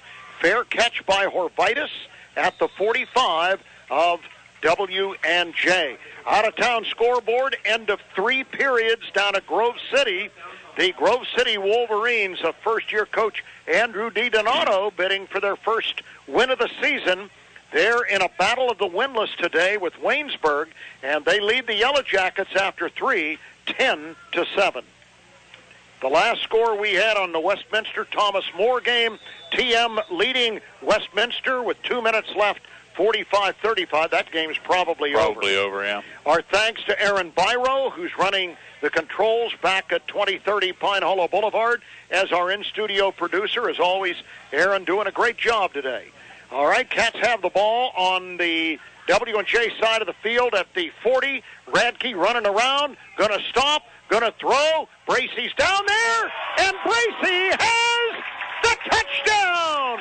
He got away from that defender who was in good coverage, Don, and he made a beautiful leaping catch with one step in the end zone. Deshaun Bracey, freshman wide receiver, Kiski Area High School in Vandergrift, Pennsylvania. And before halftime, with 11 ticks remaining on the clock, the Cats are on the board. And in to try the extra point is Chris Rosales, the freshman from Port St. Lucie, Florida. It's good. It is 35-7 now, W&J over Thiel. Stay tuned on 790 WPIC. Thiel College would like to thank the following businesses for being generous supporters of Tomcats football and Thiel College athletics. The Greens of Greenville. Log on to greensofgreenville.com. Ilsco Extrusions, one of the industry's most efficient aluminum extrusion mills, and proud to support Thiel College. Log on to ilscoextrusions.com for more information. And the Thiel College Blue Gold Club, proudly serving the Thiel College athletic programs since 1990. Thiel College is proud to include these fine local businesses among its list of partners. For more information about Thiel College, log on to thiel.edu. I'm Ryan Matvico, wide receivers coach. You're listening to the home of Thiel Tomcat football, News Talk 790 WPIC.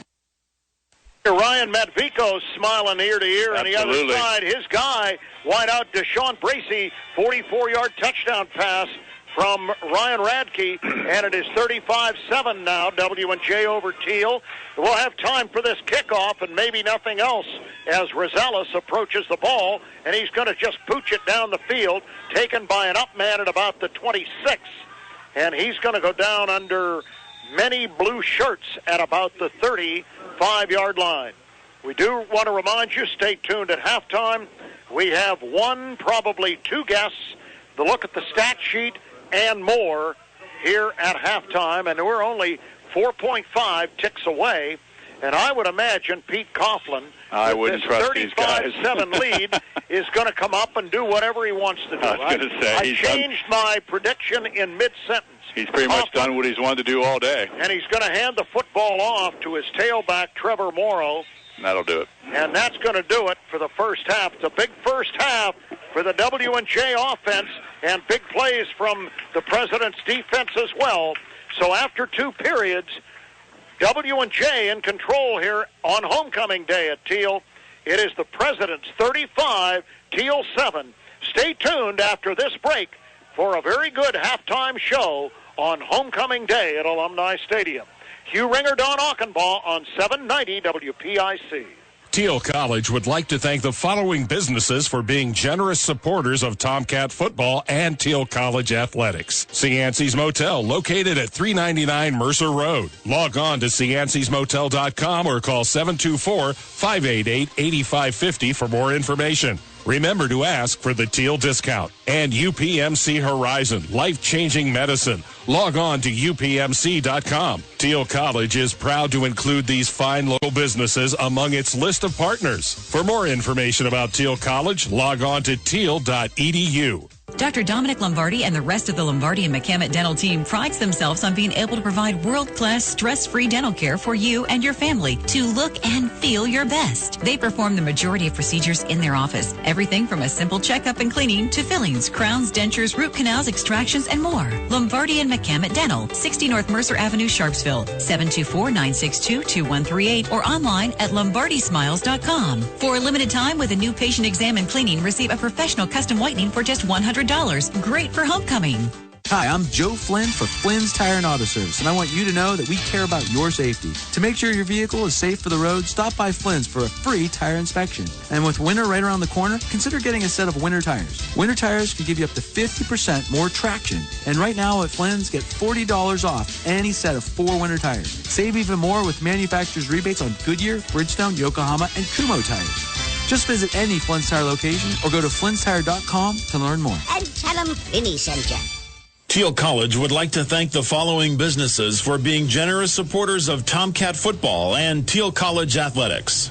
Greenville Orthopedic Association and Doctors John Scullin and Stuart Anderson, specializing in the treatment of sports medicine, total joint surgery, and arthroscopic surgery. Call 800-245-8100 to make an appointment. And Greenville Moose Family Center, Lodge number 276. Fun and fellowship for everyone. Log on to lodge276.mooseunits.org. Thiel College is proud to include these fine local businesses among its list of partners. For more information about Thiel College, log on to thiel.edu.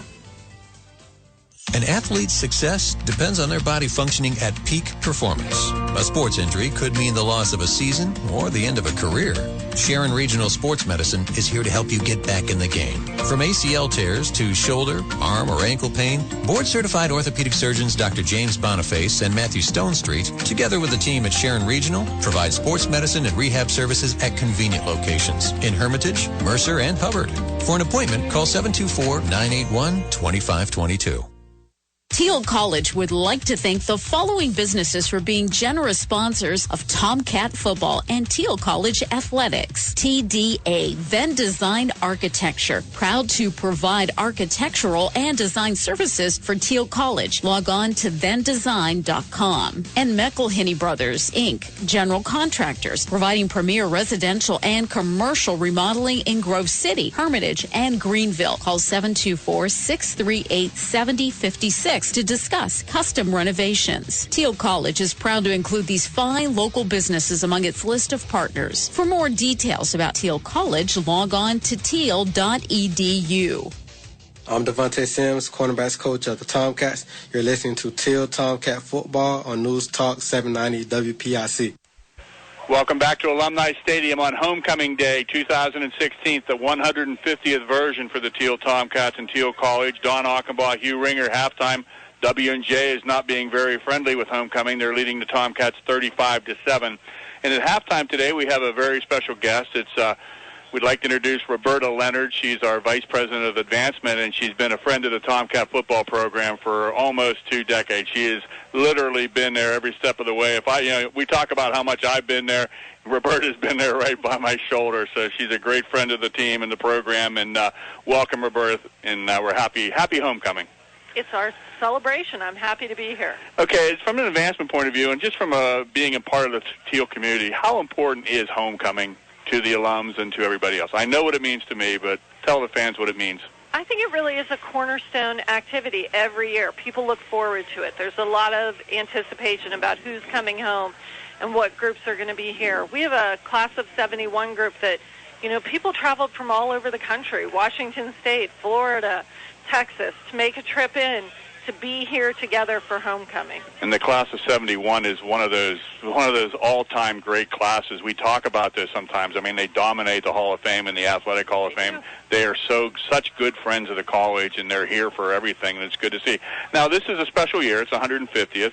We have a new president, and I've been to a lot of homecomings in my lifetime, but it just seems like this one has a lot more people back. Is that just my feeling, or is it pretty much true? It is true. We have about a third as many people registered this time to come back. We have more people at this homecoming than we've had at any homecoming since the undefeated team. And we've had a couple of big events, today. Let's talk a little bit about the science project and all that. That's one of my favorites. Tell us what we're doing up there. The Science Connector is really part of the culmination of the Capital Campaign. It really brings together a physical manifestation of the liberal arts. It's sciences merging with art, merging with other disciplines, all coming together into a space that we're going to add on to the Academic Center and Science Wing and making those connections. It's student-faculty research. It's space for the entire college. And it's really been important to have those conversations with faculty, with donors, with the community about what's emerging in science education and how do we want to serve our students better. Don Achenbaugh at homecoming halftime here. The Tomcats on the short end of a 35-7. We're talking with Roberta Leonard, Vice President of Advancement here. I think let's talk about science a little bit. I think everybody knows about the business program because of David Miller and his personality and so many alums. But science is one of those kind of, when you throw in psychology and sociology and everything else, it's one of those hidden gems that we have. We have a lot of alums and a lot of graduates. We do, and our graduates have done very well. Bio and psychology are two of our largest majors. Mm-hmm. Business is still king. We're not taking anything away from... We don't intend to. I'm a business grad, so we're not going to let that happen. But those majors have lots of emerging fields. Things going on in science today are what our graduates want to be known for. And the presentation literacy part, being able to present yourself well for a physician's assistant, for a pharmacist, for a doctor, that's huge. And we had Tim Taylor on it during the first half, and he's a proud product of that. Good biology student, and went into the that type of program. There's a lot of hidden majors there that I don't think people realize that there. And this new science initiative is really going to help that. Especially with our neuroscience program, where we have a special partnership with GNC and FHC Corporation, which is Fred Hare Corporation out of Maine. And we work directly with people doing cutting-edge brain research. And we have that capability in Greenville, Pennsylvania at Thiel College. And I'll tell you, that is one of the great things.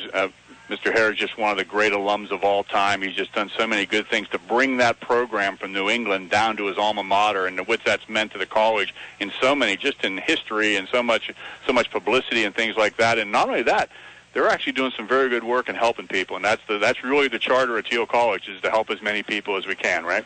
It is true. I would also give a shout-out to his wife, Jill, who is also an alumna and very proud of her institution. This is their 50th year reunion class. So they're here for a celebration with many of their alumni friends.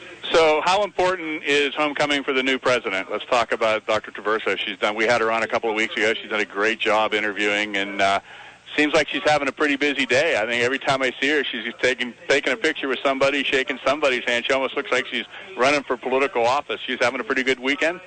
I think she's having a great weekend. If you really want to understand Thiel College, participate in a homecoming.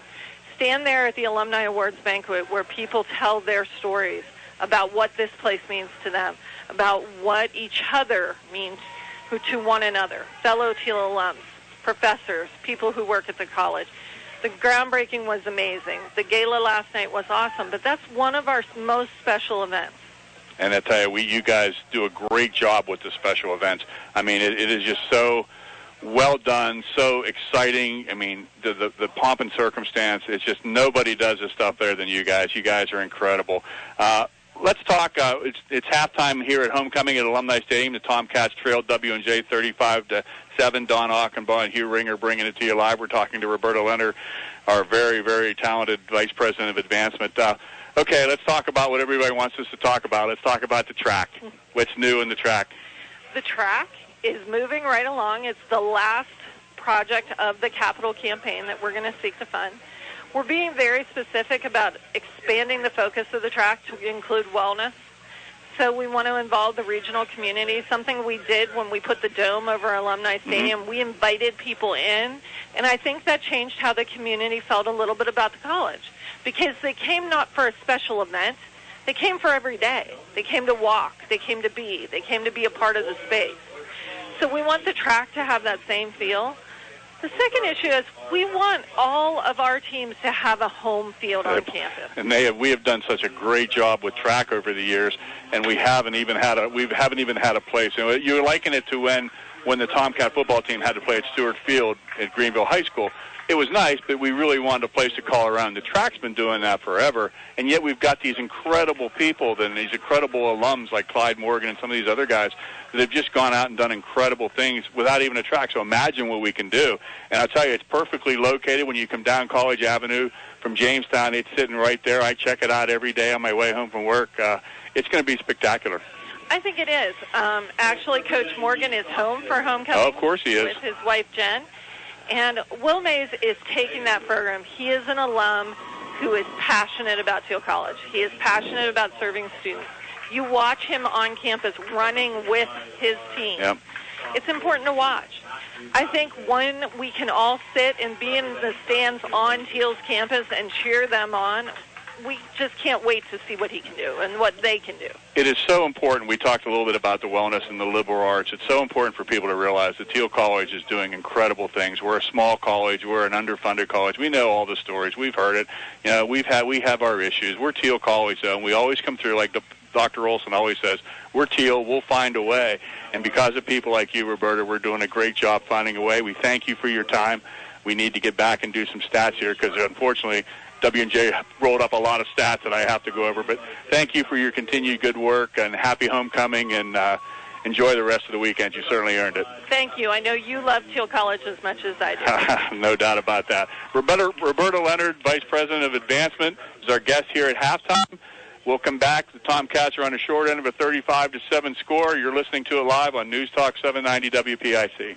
Thiel College would like to thank the following businesses for being generous sponsors of Tomcat football and Thiel College athletics. TDA, Venn Design Architecture, proud to provide architectural and design services for Thiel College. Log on to vendesign.com. And McElhinney Brothers, Inc., general contractors, providing premier residential and commercial remodeling in Grove City, Hermitage, and Greenville. Call 724-638-7056. to discuss custom renovations. Thiel College is proud to include these fine local businesses among its list of partners. For more details about Thiel College, log on to thiel.edu.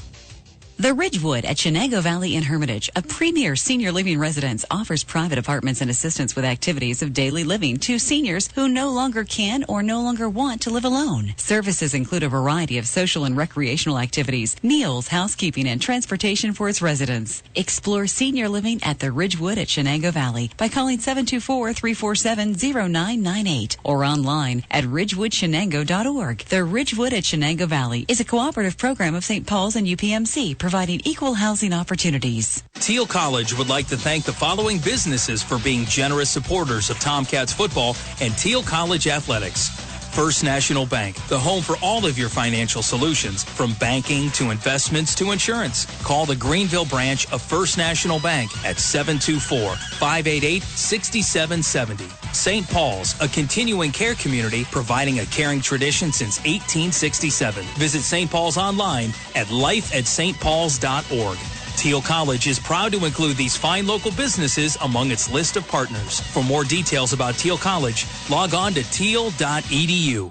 Thelma's Sports Nook presents the first annual Sharpsville Football Alumni and Friends Tailgate, Friday, October 21st at the Thelma's Party Complex. It all starts at 5 p.m. with pregame munchies and draft beer. Then you'll catch the shuttle to the Pines at 6:30 to see Sharpsville take on Sharon. After the game, enjoy a barbecue chicken dinner and draft beer at Thelma's Pavilion. Limited tickets are on sale now at Thelma's Sports Nook for just $20. A portion of the proceeds will benefit the Sharpsville Gridiron Club.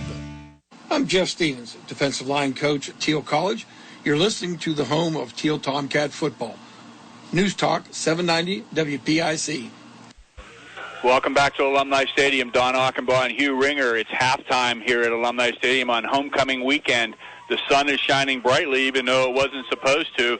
Unfortunately for the Tomcats, they're on the short end of a 35-7 score against a visiting W&J College Presidents. Rundown the scoring plays with 9:49 left in the first quarter. Jesse Zubik caught a 35-yard pass from Pete Coughlin. Ted Ford's kick completed a 6-play, 73-yard drive. Get used to hearing that, folks, because you're going to hear it a lot here in the next 2 minutes. 4:13 left in the first quarter. Austin Kemp, a 13-yard run for W&J. Ted Ford's kick made it, completed a 10-play, 72-yard drive. 14-0 W&J. 14:32 in the second quarter. Again, Jesse Zubek, a 40-yard pass this time from Pete Coughlin. Ford's kick was good again, 21-0 W&J. Pete Coughlin decided throwing the ball was too busy, so he, after following an interception, he had an 8-yard run to get his own touchdown. Ted Ford's kick was again good, 28-0 Presidents. Jake Cullen, a 31-yard pass from Pete Coughlin. Ted Ford's kick again with 11:20 left in the half, made it 35-0. And then right before half, the Tomcat defense stuffed W&J and forced them to a punt. And on one play, 44-yard pass from Ryan Radke to Deshaun Bracey made the score 35-7, and that's where we stand at halftime, Hugh. Okay, Don, thanks for the rundown. A couple of scores in the PAC. Thomas More did defeat Westminster down at New Wilmington, Pennsylvania, 45-35. So Thomas More staking its claim as the big bully on the block until proven otherwise. And a pretty good game going on at Grove City. We expect it to go final very soon, but late fourth quarter, Waynesburg leading Grove City in a seesaw game, 14-10.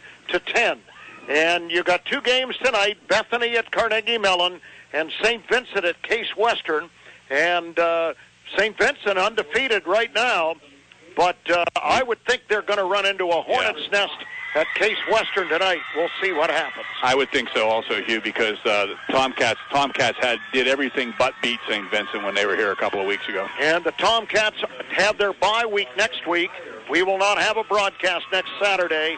We'll join you again at 1 o'clock from Cleveland, Ohio for the Thiel Case Western reserve game on the 14th. Right. On the 14th of October. 15th. Well, 15th of October. We're going to take a break. The teams are starting to come out. Let's take a 2-minute break. 2-minute break. Back at the studio, if we may. Score again at halftime, 35-7, W&J over Thiel on News Talk 790 WPIC. Thiel College would like to thank the following businesses for being generous supporters of Tomcat football and Thiel College athletics. Cianci's Motel, located at 399 Mercer Road. Log on to ciancysmotel.com or call 724-588-8550 for more information. Remember to ask for the Thiel discount. And UPMC Horizon, life-changing medicine. Log on to upmc.com. Thiel College is proud to include these fine local businesses among its list of partners. For more information about Thiel College, log on to thiel.edu. Thiel College would like to thank the following businesses for being generous supporters of Tomcat football and Thiel College athletics. Greenville Orthopedic Association, and Doctors John Scullin and Stuart Anderson, specializing in the treatment of sports medicine, total joint surgery, and arthroscopic surgery. Call 800-245-8100 to make an appointment. And Greenville Moose Family Center, Lodge number 276. Fun and fellowship for everyone. Log on to lodge276.mooseunits.org. Thiel College is proud to include these fine local businesses among its list of partners. For more information about Thiel College, log on to thiel.edu. Looking for a special gift? Stop at the shop at O'Neill Coffee in West Middlesex or online at o'neillcoffee.com. They have a great assortment of gourmet coffee blends, flavored coffees, our O-Cups, special blend teas, hot cocoa, and more. At O'Neill Coffee, you'll find coffee mugs and specially made gift baskets and boxes filled with all kinds of goodies. Shop in person at the shop at O'Neill Coffee near the Viaduct on Main Street in West Middlesex, PA, or online at o'neillcoffee.com.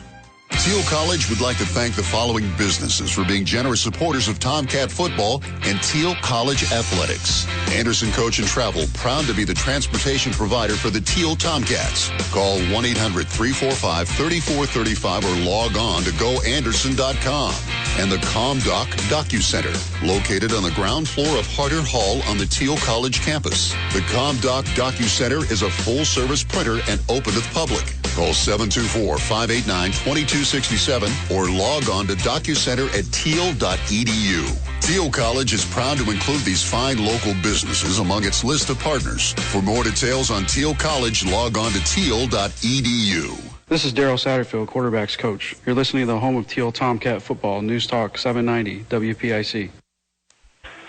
Hugh Ringer and Don Aukenbaugh back at Alumni Stadium. Both teams are getting their final instructions from their coaches prior to the kickoff to start the third quarter. 35-7, W&J over Thiel. And since the presidents of W&J eschewed the football at the beginning of the game, they're going to get it here at the start of the third quarter. And we noticed that the diminutive one from Pliny, West Virginia, Colin Peel, is going to come out and do the kicking instead of Chris Rosales for Thiel to start this third quarter. Deep to receive for W&J are Anthony Kariotis and Luke Murhott. Murhott on the near side. And here is Peel's kick, and it's an onside-er, and it's going to pounce, and it didn't go 10 yards. And he's hitting himself there because he's very disappointed that it didn't work out. But hasn't been Thiel's day so far, and W&J is going to get the football, Dawn, in very good position on the Thiel side of the field at about the 44. Give them credit for trying things, though. This is stuff you want to practice on. It's one of those games where you try stuff that may come back and show benefit later on, but that's something that they need to work on because that one wasn't even close. So W&J will come out with its first team again. Pete Coughlin at the controls. Zubek is one of the wide receivers, and Trevor Morrow will line up as the tailback to his left on 1st and 10 at the Thiel 44. The give to Morrow, and Morrow just runs over people. Is that Jimmy Brown carrying that football, or is it Mike Ditka inside the Thiel 30 down to the 27 for a first down? Well, I'll tell you, he was just got up ahead of steam, and I think we'll probably see a little bit of this W&J practicing their run game in the second half. Coughlin, or maybe play not. Fakes, steps, slides, throws, touchdown into his tight end, unless they say his knee went down too early. But that was the same tight end, Jake Cullen, who beat the Cats earlier. Nobody expects him to throw to the tight end, and ridiculously easy. A bulldozing run gets 18, and now the rest of it is taken care of on the touchdown pass to Jake Cullen. 41-7, pending the extra point, following the 27-yard reception and run. Ted Ford, kick is up, kick is good. Timeout on the field. It is now 42-7 W&J on 790 WPIC. People you know, community people, people you know, community people. With GSB Mobile from Greenville Savings Bank, you're going places. Take us with you. Enjoy access to your Greenville Savings Bank accounts anytime, anywhere. Mobile banking, online banking, and e-statements. Manage your personal finances in a way that fits your on-the-go lifestyle. Greenville Savings Bank, your hometown financial institution since 1911. Member FDIC.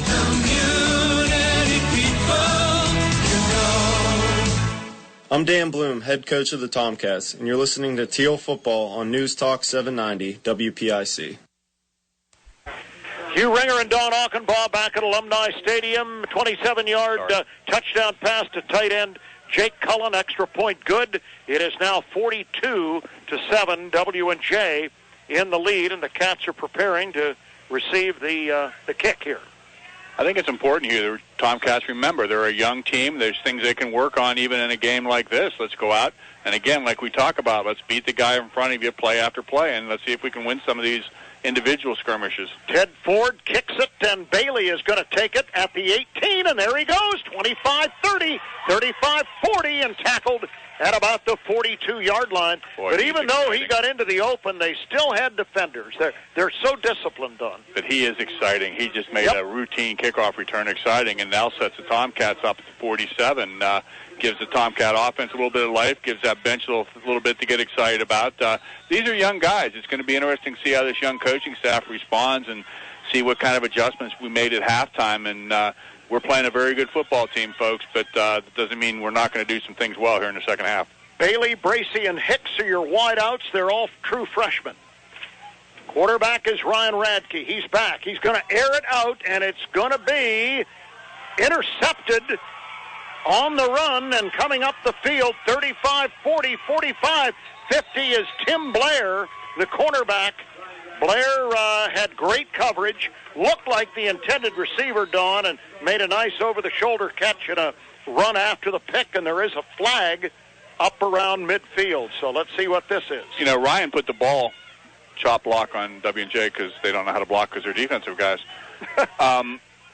Ryan really made a nice throw. I mean, Bailey was out there. He was getting there. The ball was there. It's just sometimes you have to give credit to the cornerback. He made a very nice play. Really He didn't lose coverage. He kept his like Coach Liebheimer standing here behind us used to say, kept his good football position, came up with the play, and good things happen when you do fundamentally things very well. And W&J's as fundamental as we've seen. And Mike Sirianni has a beef with the officials here, Don. Any idea what this is? I think he's questioning whether it was a chop block or not, and he's probably questioning where the spot is because they're starting to mark it back from the 50, which is going to take a... He's going to have a word here with the referee, P.D. Harris II.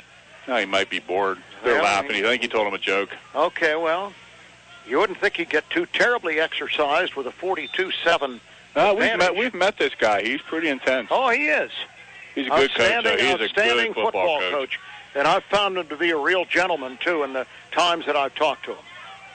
All right, 1st and 10 for Pete Coughlin and the W&J offense. And he's going to give it off, and with that football is Austin Kemp. And Kemp is out around the 40-yard line where the Cats push him back. Doak Walker was in on that play for Thiel. He's coming off the injury. He's been kind of quiet here today. Yeah, I'm not sure he's 100% back. He's complaining about being held, but he really needs to get back in the huddle here. There it is. And now he's getting a penalty. Yep. He argued too long. There's a great comment that people say, the best thing about ability is having availability, and now he's just going to have to go off the field if he's not tossed out of the game. Yeah. So his availability is going to be questioned here. You know, it's worse in football than in baseball because he kept coming back at the referee, and they're not going to take that. These guys don't need any help. You know, they're getting enough yardage on their own. We don't need to give them the 15 and yards back. We unfortunately gave Geneva some help last week. Did. That hurt us, and of course this game right now is frustrating. They're frustrated at a different level in terms of disadvantage, but it's still unfortunate nonetheless. The ball is marched down to the Thiel 45-yard line, so W&J is on the Thiel side of the field with a 1st and 10 after the penalty to Doak Walker. All right, Coughlin in the gun, going to give it off, and again it's that big tailback running over people. And with that football was Austin Kemp, the 220-pounder from Thomas Jefferson, and he's inside the 35 down to the Cats' 32-yard line. Coughlin gives it off to the same tailback, and you could drive a truck through that hole, and here comes Kemp, and Kemp is down inside the 15 at the 14-yard line. And I'm going to tell you, Don, there's not much physicality out there on the part of this Thiel defense at this point. Looks like Cody Wagner might be hurt for the Cats. Yeah, Kamal Cody Wagner is down at the 31-yard line on his stomach. By the way, the King and Queen here at homecoming were crowned during halftime by Thiel College, and the King is Loyal Jasper. The Queen is Amber Fox. So we congratulate Loyal and Amber for being the King and Queen for 2016 in homecoming here at Thiel College. Yeah, if you heard our halftime interview with Roberta Leonard, the very talented Vice President of Advancement for Thiel, it's how important homecoming is, and that's what this whole weekend's all about, especially with the 150th homecoming for Thiel. It's the 150th anniversary of Thiel College, so that's exciting. We have a new president who's doing some incredible things. That's exciting. So, this is all part of the festivities, and the kids enjoy it. The alumni really enjoy it. The administration and staff are exhausted by the time homecoming's over, but it's just one of those, there's two types of tired. There's tired because you're frustrated like the Tomcat defense is right now, and there's tired because you just did really, really good work. And Cody Wagner, defensive end for Thiel, is still down. And, Cody had 13 tackles last week in the loss at Geneva, and we'd sure hate to see this fine young man go out of this game out of Brashear High School in Pittsburgh. What's that? Did you see what happened? Coach Sirianni went out and patted Cody on the knee pad, and two of his offensive linemen came out and patted him on his helmet, telling him, hey, even though we're doing battle on every play, we respect you as a player, and we expect you as a fellow team. Well, I know Cody. Cody is quite a young man, Cody Wagner, a real gentleman. We sure hope he's not hurt seriously. They've got him straightened up now, and the trainers are... Doesn't look like a leg injury. Well, no, maybe it is. But he's going to be helped off by the two trainer. It is a leg. Yeah. Left leg. He can't do much with that leg. Cody's one of the good ones, too. Yeah, so. Cody is a sophomore, 6 foot, 215, and he's the one that did that cross-country jaunt last year, physical type of thing. And I remember last year's coach, Kurt Reiser, had great things to say about Cody Wagner. He said, you're going to love this kid. He's a special young man. You saw that by the way his opponents went over and made sure he was okay and let him know they were thinking about him. You don't see that on a football team, on a football field enough. D3 football, that's what it's all about. None of these guys, or very few of these guys, are ever going to play in the NFL. So to have that camaraderie, you got to give them credit for. But right now, the Tomcat defense needs to find a little bit of a spine and see if we can shut down this juggernaut. Coughlin with the ball, and he gives it off to his tailback, Kemp. And Kemp this time is corralled by Jake Elk. And T. Bynum was standing there to see if he needed help. Good job by Jake that time. Scraped through the hole, read the play very well, and stopped it for no gain. 2nd and 10, ball on the 13-yard line. Snap to Coughlin. Coughlin stands, throws, completes, and running out of bounds at the 10-yard line with a cat draped on him there, making the tackle. Randy Groves was, that tight end, that was Jake Cullen again. Waynesburg has defeated Grove City by a score of 14-10. Waynesburg's first win of the campaign, and Grove City remains winless. W&J got called for holding that time, Hugh, so they're marching it back to the 24. It's going to make it second in about, 20 probably. My math is correct. Well, let's see where they're going to put the football at the 22-yard line. Yeah. It's going to be second down and 18 yards to go. Coughlin in the gun. He's going to hand it off, and here comes the tailback once again, running very, very hard and running over a couple of tacklers, Austin Kemp.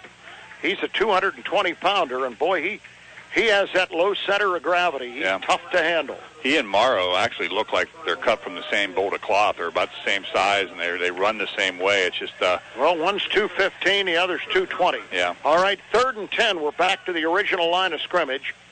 3rd and 10. Here's the snap. Coughlin pumps. Going to run to the left. He doesn't really want to run. He's going to slingshot it in the end zone for a touchdown. And it's caught by, who else? Zubik. Jesse Zubik. And he's a junior. We're going to see him next year. He played at Mercury Morris's alma mater, Avonworth High School. He is some kind of a player. It's his third TD pass of their reception of the day. All right, so they're going to try the extra point now, and into the ball game is Ted Ford. His legs got to be getting tired. It is now 48-7 with 12:27 left, third period. Kick is up and good. Timeout on the field. It is now W&J 49, the Tomcats 7 on 790 WPIC. Dr. Dominic Lombardi and the rest of the Lombardi and McCammett Dental team prides themselves on being able to provide world-class, stress-free dental care for you and your family to look and feel your best. They perform the majority of procedures in their office. Everything from a simple checkup and cleaning to fillings, crowns, dentures, root canals, extractions, and more. Lombardi and McCammett Dental, 60 North Mercer Avenue, Sharpsville, 724-962-2138, or online at lombardismiles.com. For a limited time, with a new patient exam and cleaning, receive a professional custom whitening for just $100. Great for homecoming. I'm Brian Radikovich, running backs coach at Thiel College. You're listening to the home of Thiel Tomcat football, News Talk 790 WPIC. The onslaught continues for W&J. Jesse Zubik, 14-yard touchdown pass from you-know-who, Tom Brady. I'll tell you. Pete Coughlin. On that one, it looked like Kent DeColvey because he was running. Yeah, he was throwing the sidearm. He has the funniest delivery. He does. But he has the greatest velocity with the funniest delivery that I have ever seen. Here's the kick coming down to Eugene Bailey, and Bailey's got a head of steam. I'll tell you, he's fearless. I love that kid. Across the 30 to about the 31-yard line. Xavier DeRose from Titusville, Pennsylvania, senior that made to stop that time for the Presidents. Okay. By the way, we have a high school football game tonight on 790. Pre-game show at 6:30 from Farrell as the Farrell Steelers take on Journey Brown and the Meadville Bulldogs. You remember the journey that Mr. Brown had last year? My cousin's the winningest coach in Meadville. He's a Thiel grad. And he's named Ockenbaugh, right? Yeah. And his name is Ken. He's right. He's the cute Ockenbaugh. All right, here's the give to our new running back. Peyton we Hicks. haven't seen him for a while. Peyton Hicks, the true freshman from Woodland Hills High School in Pittsburgh. A little giddy up and go that time. I'll tell you, and he's going to be, is he limping off a little bit? He's been dinged for a couple of weeks. Yeah, That's he why has. He's not getting in very much. Peyton Hicks would be seeing big-time in the lineup, but he just has had one nagging injury after another. James Lewis replaces him on first down after a big gallop there of how many yards? About 11 or 12. 11 or 12. Here's the give to Lewis, who kind of stumbles into the hole and be lucky to get a yard, 2nd and 9. A little bit of a hole there, though. He just tripped over the turf as he was coming through. So, no, we talked about it before. Peyton Hicks is going to be a great back if we can just keep him on the field. What we always say is the greatest ability is availability, and we've got a couple of guys that we just can't wait to see them at full strength, and we just haven't been able to do it at this point in the season. Oh, that's for sure. Eugene Bailey is joining Hicks to the left, Bracey to the right.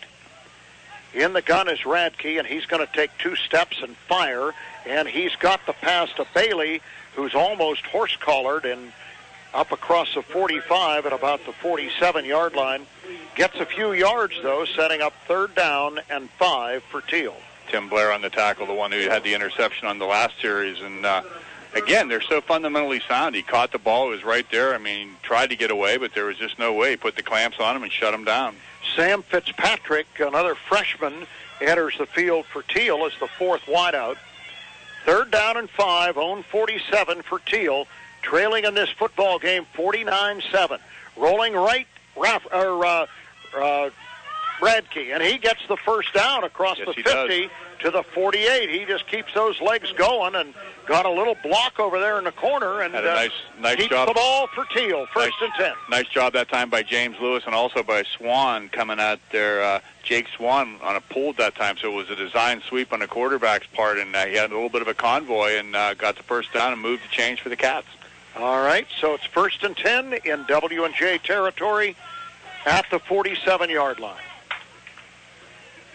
Direct snap to Radke, going to give it off this time, and Hicks is back in. And look at that guy, nice. Peyton Hicks, with those quick feet of his, and at 200 pounds, he dashed to the 39-yard line for 7 yards. I really like this kid. We keep this kid healthy, and if he stays here, you put him in with Lewis and these 4 freshman wideouts. Dawn, you're going to have some special things happening. I think so. This kid is so quick to the hole. He's so quick in the hole. He's got great balance. He's physically strong. He's got big legs and thighs, like what you want to see in a running back. Gracie right, Bailey left, 1st and 10. In the gun, Radke with the sidecar. Hicks going to roll and kind of follow Hicks. Going to run out of bounds over on the Thiel side. Maybe gets a couple of yards inside the 40 at about the 38-yard line. Yeah, that time W&J strung the play out better than they did the last time. The convoy didn't quite get to seal the edge like they did on the last time, Ryan, when Ryan picked up 10 or 11 yards. That time he was held to about a 2 or 3 yard gain. Makes it 3rd and 2 with 9:39 left in the third quarter. All right, Cats look over for the play from the bench. Play clock is down to 15. Now the Cats align themselves. Hicks going to be behind Radke this time. Man in motion is the tight end, and the give is to Hicks. Hicks is going to not get much of a hit of steam there. Did get the first down, though. Maybe he did get the first down. They look like they're very, There's a flag, very forgiving there by or the officials at least. They're putting it down at the 36-yard line. Looks like it's going to be holding. Yeah, there's a flag, and I think W&J is saying holding on Thiel. So the Cats are marching back, and instead of a first down, it's going to be 3rd and long. Mm-hmm. Wow. Well, the offending party for Thiel, I believe, Gary Heiner, was the big old tackle guard now from Brookfield, Ohio, Gary Heiner. Got his hands up in the defender's face mask, and they frown on that these days. So it's going to be 3rd down and about 17. I wouldn't have been able to block if I wasn't allowed to hit the guy in the face mask. I was so slow getting off the ball. He was already by me. The face mask was all I could hit. 37, 3rd down, 17 at the 47 for Thiel. Radke in the gun. 4 wides. He's back. He gets outside pressure, and he almost ran right into it.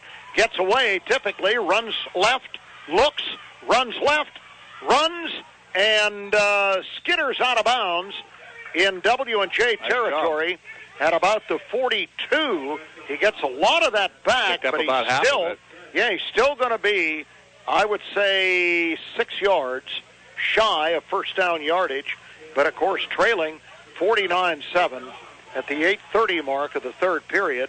What choice do the Cats have? Yeah, again, you got to work on some things. You want to work on your fourth down offense, and we got to get Ryan some protections because he's going to try to throw a lot longer patterns. Radke with 4 wides. 4th and 7. Straight back. Stops, throws. He's got Jaquan Hicks across the 35, down to the 34. It's going to be a Thiel. 1st and 10. And you know, Don, even though this game is out of control, there still are many wins that can be achieved here because you still have 5 games to play, and you're going to have a week off coming up to work on it, refine things, and you can still get a lot better. And that offensively is the focus of the Cats right here. You got young kids who are trying to get some playing time and get them some more experience, and this is a good way to do it. Radke, straight ahead to Hicks. And Peyton Hicks is down just inside the 30 of W&J. I like the way this kid's running. He's a positive thing, getting 4 and 5 yards on every carry, and again, he's quick to the hole, and I think that's what happens. The offensive line doesn't have to hold their blocks quite as long, and we've already said all day about how W&J's defensive line is so unbelievably quick, and that there's a way to counter it. All right, 2nd down, 6. The rain is coming. After the 4-yard gain. Yeah, the umbrellas are going up. The give to Hicks. He bounces off. He spins. He gets it down to the 25-yard line. be about a yard shy of the first down. You know, that's a nice move by a power back. And I'll tell you, he holds the ball tight to his body, so a lot of times you'll see younger players like that. When they make that spin, they'll leave the ball out there, and somebody will slap it out of their hand. He tucks it in there, gets that 3 or 4 points that you need to always hear coaches talking about. So even though he's spinning it, it's a controlled spin. Sometimes you'll see kids make a spin that's not controlled. 3rd and 2 for Thiel. Snap to Radke, give to Hicks. And Peyton with a head of steam, gets away, spins again, inside the 20, down to about the 18, first down Thiel. You heard the story on our opener, but I'm going to tell it again. Peyton Hicks played for George Novak at Woodland Hills High School in Pittsburgh. He had 2 tails ahead of him. He was the 3rd-string tailback, only saw token action late in the ball game. There is a timeout. But we're good, so I'm going to tell the story. Tell the story. It's a good one. He had 2 tailbacks ahead of him on the depth chart at Woodland Hills, both of whom got Division I scholarships, one of whom is at Penn State right now. And this is the kind of guy Division III schools have to recruit. And Dan Bloom and his associates went into Woodland Hills, and they managed to procure this young man. And I'll tell you, if he stays, and we sure hope he does, this young man is going to be a very good tailback in this system. Well, you see why we always say, boy, if he was just a little bit taller, boy, if he was just a little bit this. If he were just a little bit taller, he'd have been one of those D1 players too. And so we're very happy to have him. And now he's checked out, and it looks like Barker's back in on 1st and 10. Well, they list him at 6 foot. That might be a little bit generous. 200 pounds might not be generous. We'll take him. Barca's in the game, and Barca gets the ball and falls down at the 20-yard line. So he'll lose a yard on the play. 2nd down, 11. Boy, the sun's out. It's bright. The sun is out. Raining.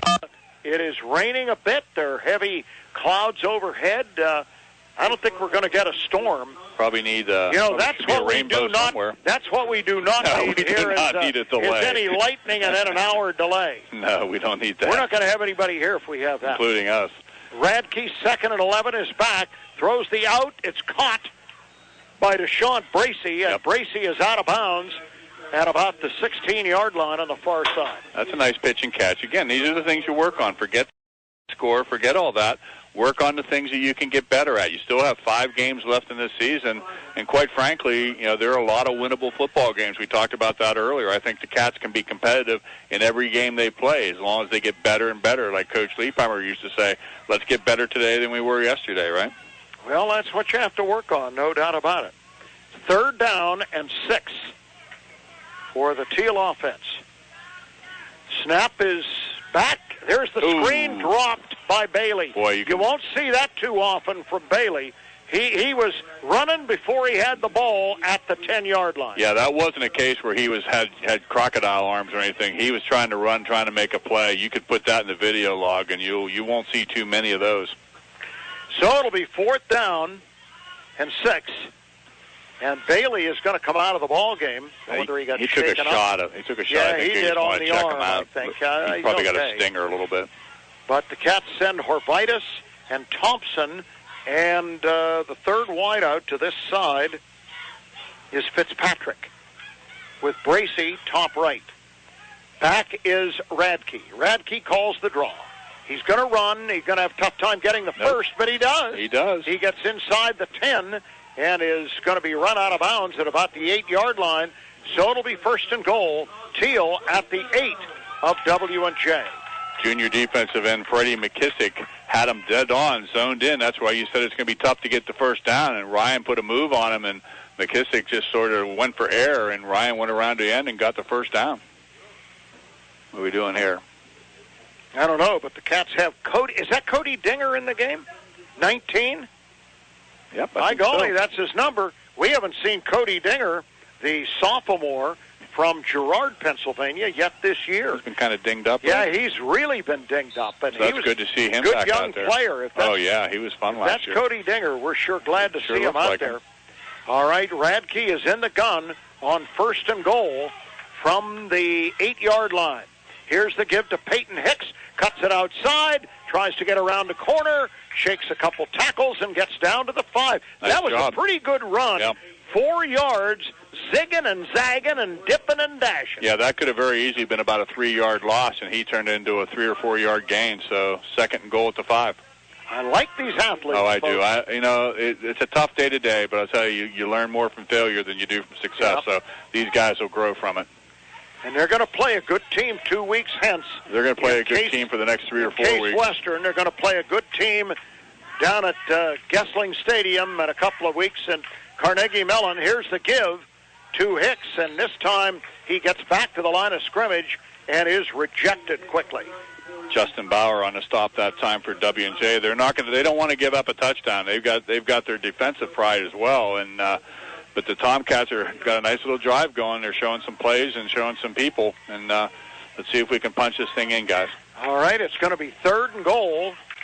And they're putting the ball down actually on the 6-yard line. Lost a yard. Yep, Radke in the gun. He has Peyton Hicks to his left. Man in motion's Josh Zinsmeister to the right. And we're going to roll to the left. Radke on the run. He's got a touchdown to Jaquan Hicks. Now, Jaquan is the freshman wideout from South Carolina. Peyton Hicks is the freshman tailback from Woodland Hills. He's our number 87. Jaquan Hicks from Ware Shoals, South Carolina. And as our guest in the first half, T-Square Tim Taylor said, "Where's Ware Shoals?" I said, "Somewhere in South Carolina." Chris Rosales is in to tack on the extra point. Ball down, kick up, kick good. 3:41 left, third nice period. Job. It is W&J 49, Thiel 14 on 790 WPIC. Thiel College would like to thank the following businesses for being generous sponsors of Tomcat football and Thiel College athletics. TDA, Venn Design Architecture, proud to provide architectural and design services for Thiel College. Log on to vendesign.com. And McElhinney Brothers, Inc., general contractors, providing premier residential and commercial remodeling in Grove City, Hermitage, and Greenville. Call 724-638-7056 to discuss custom renovations. Thiel College is proud to include these fine local businesses among its list of partners. For more details about Thiel College, log on to thiel.edu. You are listening to News Talk 790 WPIC, Sharon Hermitage, a Cumulus station, sponsored by the Ridgewood at Shenango Valley, a premier senior living residence. I'm Matt Arshenkoff, Special Teams Coordinator and Defensive Backs Coach. Follow the Thiel Tomcats right here on News Talk 790 WPIC. Jaquan Hicks' touchdown pass from Radke has cut the lead to 49-14, and the kickoff by Rosales is taken by Murhott, and he's getting an opening. 45-50, 45-40, and he's down at about the 40-yard line of Thiel. And I'll tell you, Murhott, the return guy, got a head of steam there, Don Auchenbaugh. Yes, he did. And the kid from Pine Richland High School in Gibsonia almost took it to the house. Well, when you have a program as good as W&J, you know they've got athletes up and down the org chart, if you will. And the only time some of these guys get to show off is on special teams, and there's a case right there. All right, we have a new quarterback in the football game, and that is Alex Rouse out of Beaver High School. Rouse down the middle has the completion. Catch is made by Dante Luther inside the 20 at the Thiel. They're going to put it on the 20-yard line. One of the things you may be asking, it's 49-14 and W&J still slinging the ball. This is their offense. This is the only thing they can really do. Yeah, they don't work on a run game, although this time they give it to the tailback. They have a run game. They have a run game, but this time they give it to the tailback, Austin Kemp, and he's inside the 10 down to the 9-yard line. Sometimes you think if they're trying to run it up and they're just trying to run their offense. All right, quarterback hands it off, and the play is blown dead. Timeout, Tomcats. Timeout, Tomcats. Okay. No, but to finish my point, I don't think Coach Sirianni's trying to run up the score. I think he's got some young kids in there of his own now, and they're running the offense that they run all the time. When we came into this game, we noticed that, they'd rushed the ball for 100 and some yards, and they'd passed the ball for 1,000 yards. So, 10-to-1 ratio. Even when you're trying to run out the game, you got to do what you got to do, and that's what they're doing. Absolutely. Let's give you some out-of-town scores. We've given you the scores in in the pack. But let's go to the big time on Division I level. Final, Miami of Florida 31, Georgia Tech 21. Notre Dame earlier today poleaxed Syracuse 50-33. It was Arkansas 52, Alcorn State 10. Baylor, number 13 in America, nipped Iowa State 45-42. Florida beat Vanderbilt 13-6. Oklahoma State over Texas 49-31 in a bit of an upset. Those are some of the big scores, and this time the give is to the tailback, who is met in the hole, and Austin Kemp had rough sledding at the 10-yard line. Yeah, that Oklahoma State game is a bit of a surprise. It looked like Charlie Strong had Texas turned around and was heading in the right direction, but that's going to be a major setback. Ohio State did defeat Rutgers today easily, 58-0 Buckeyes, the final. All right. Quarterback Alex Rouse takes the snap, play fake. He's a big one. He's going to keep it at the 10-5, and Alex Rouse is into the end zone for a W&J touchdown. So it didn't take the Presidents long to answer Thiel's score. They now lead 55-14, and they'll try to tack on the extra point. Alex Rouse is 6'2", 200. Looks a little bit taller than that to me, Don. But yeah, he's certainly bigger than their first option. All right. So in to try the extra points, Ted Ford. He's had a busy day. The ball's down, the kick is up, and the kick is good. Timeout on the field. It is now W&J 56, Thiel 14 on 790 WPIC.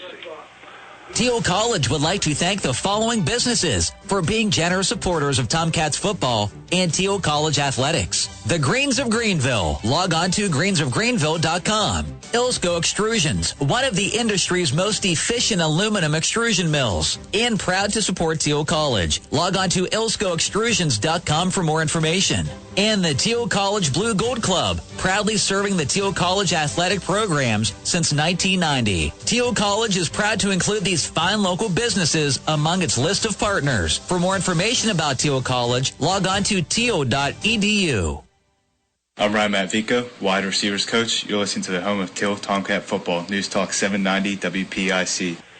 9-yard run by backup quarterback Alex Rouse has extended W&J's lead to 56-14 with 2:24 remaining in the third quarter. And a reminder, we do have high school football coming up tonight, 7 o'clock kickoff. Farrell hosting Meadville here on 790 WPIC. The kick comes to Barca, and Barca is at the 20, 25, 30, breaks away, 40, 45, 50, and out of bounds in W&J territory. And they're going to call him out of bounds at the 39. So Barca shows he can scoot when he gets a little space. Got offsides on W&J on a kickoff, but that was a 51-yard kickoff return by Barca. So when he gets out there, we know he can get going. The problem is the last couple of weeks he's been a bit of a slump and hasn't been able to get out there. But looks like the Tomcats, of course, will decline the penalty and set up shop at about the 43-yard line. No, they're going to they're going to add 5 yards to it. Put that ball down on the 34.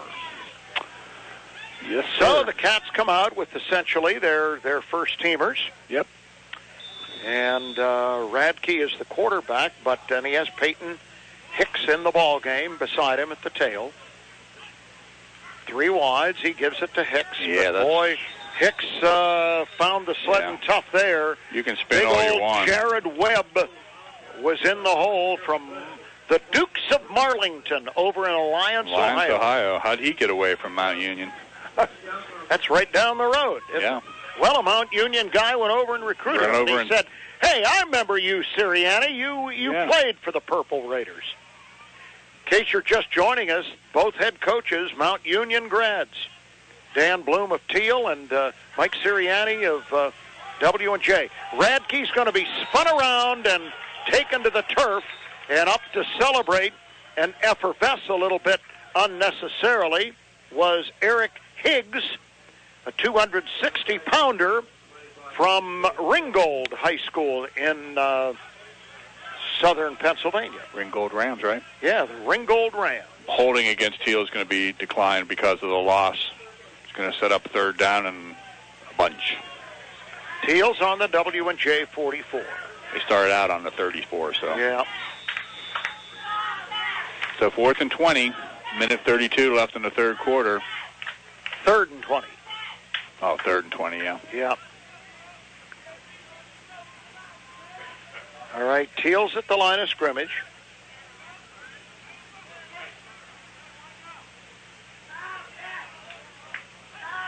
Snap, Radke back. He's got pressure. He's running around, and he has no impetus on the ball and throws into double coverage, and it's incomplete. Hicks was the intended receiver, and he went up the ladder to try to get it at the 27, but couldn't get up that high. So it's 4th down and a mile, and punt formation for Dylan Kleckner, the freshman. Where'd he get those shoes?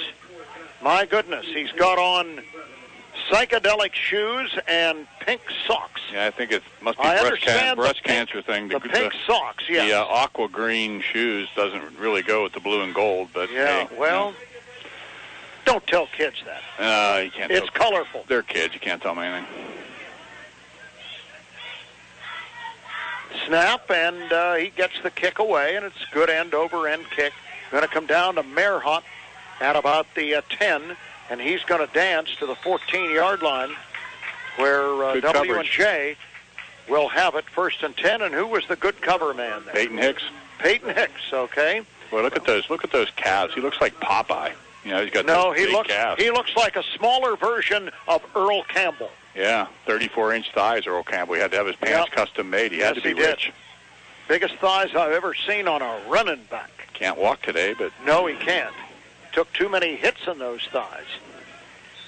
All right, quarterback remains the second-teamer, Alex Rouse. Here's the give, straight ahead, and the tailback's going to carry it to the 20-yard line. And the tailback that is in the football game right now is the backup, Justin Thickless. I think Coach Sirianni be just very happy just to see if they could run the ball and maybe run up some clock. We're down to inside 35 seconds for the third quarter and get back to W&J. One would hope so. He doesn't have anything to gain doing anything else. Here is the quarterback throwing the flanker screen. Catch is made by Kyle Peterson out of Falconer, New York. And he advances the football up to about the 25 with 24 seconds remaining third period. Tomcats have an unusual number. Is that 88 playing cornerback out there? Now, there are two 88s on the roster, and I know it's not Kleckner. Mm-hmm. It's got to be Lloyd Meeks. Here's the swing pass to the tailback who catches at the 25, 30, 35, and up to about the 37-yard line. And who's that little fire plug that made that catch? Number 21. All right, the catch was made by W&J's Anthony Cariotis, and we have come to the end of the third quarter. With one more quarter to play, it's W&J 56 and Thiel 14 on 790 WPIC. Are you or a loved one having trouble with balance? Are you falling frequently? Call Penn Ohio Rehabilitation and Performance today. The Penn Ohio team of physical, occupational, and speech therapists provide quality, comprehensive, and cost-effective therapy. Each year, more than a third of adults over 65 fall. Falls not only cause moderate to severe injuries, they're costly, prevent you from living in your home and living an active life. Let Penn Ohio Rehab develop an individualized fall prevention program that will keep you on your feet, in your home, and save you money. Identifying risk factors, reducing the fear of falling, increasing strength and flexibility, and challenging balance are all part of the comprehensive Falls and Balance program at Penn Ohio Rehab. When you're ready to get better, your choice is clear. Penn Ohio Rehabilitation with 2 convenient locations in Hermitage and New Wilmington. Visit them online at pennohiorehab.com. Penn Ohio Rehab accepts all insurance and no referrals are needed. I'm Devontae Sims, cornerbacks coach of the Tomcats. You're listening to Thiel Tomcat Football on News Talk 790 WPIC. All right, Rouse goes back and throws a completed pass out to the far side, and that pass was pulled in by Kyle Peterson, who steps out of bounds and picks up a first down at the 47. Now here comes the tailback Vickless, who's going to be run out of bounds in Thiel territory at the Tomcat 45-yard line. Just underway, fourth period, 56-14 in favor of W&J. Second down and 2 after the 8-yard gain by Vickless.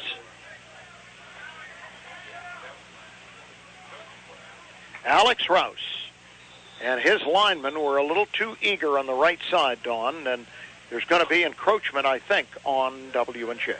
Yeah, it looks like get a new quarterback in there. Even though it's the same cadence, it sounds different, and you get used to one way, and plus I think they put some new offensive linemen in. So what are we calling here, guys? Oh, good. We're going to call it against Thiel instead. Now, who's that quarterback then? No, it's 18, same kid. Oh, I thought it was, yes. I said they got new... Alex Rouse is still the quarterback. Right, but he has a different voice than the guy who played the first 3 quarters. Well, since he's younger, we'll assume it's higher pitched. Younger by a year. Here's Rouse going to throw the out. It's caught. 40. There's a fumble. Fumbles. Thiel could get it, but it goes out of bounds. And the ball was fumbled by Kyle Peterson, but Cats couldn't get to it in time. So, good hustle, though. Yeah. So this will set up second down now. And they'll put the ball down on the Thiel 37. Second down, 8.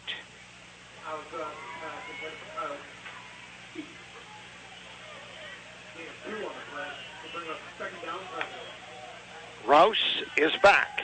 Looks, throws the screen. And it is caught by the tailback running across the 30 down to about the 24-yard line was Trevor Morrow.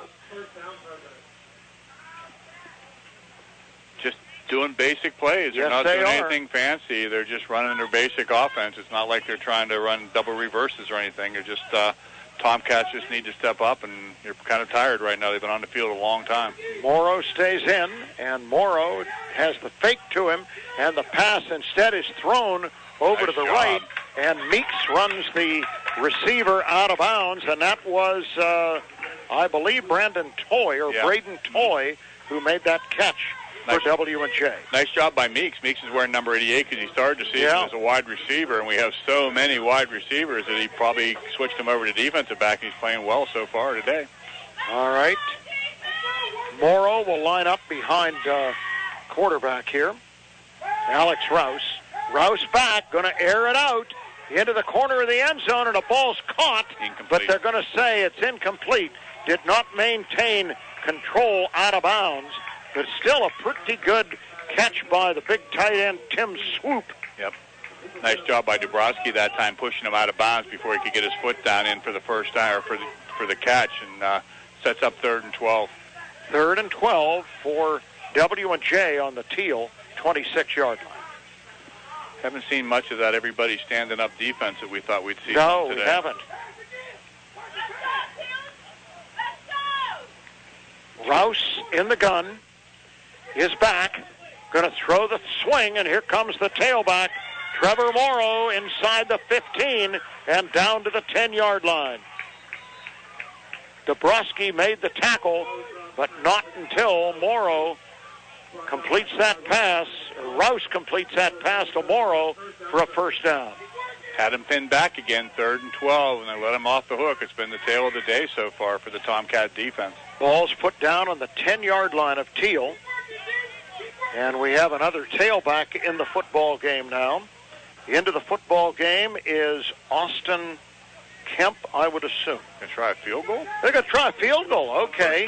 Well, that's why Ted Ford's on the field. Going to try a field goal from the 18 or the 17. 27-yarder is good. Why'd they do that? So at the 12:28 mark, they tack on 3 more as if they need them. It is now 59-14.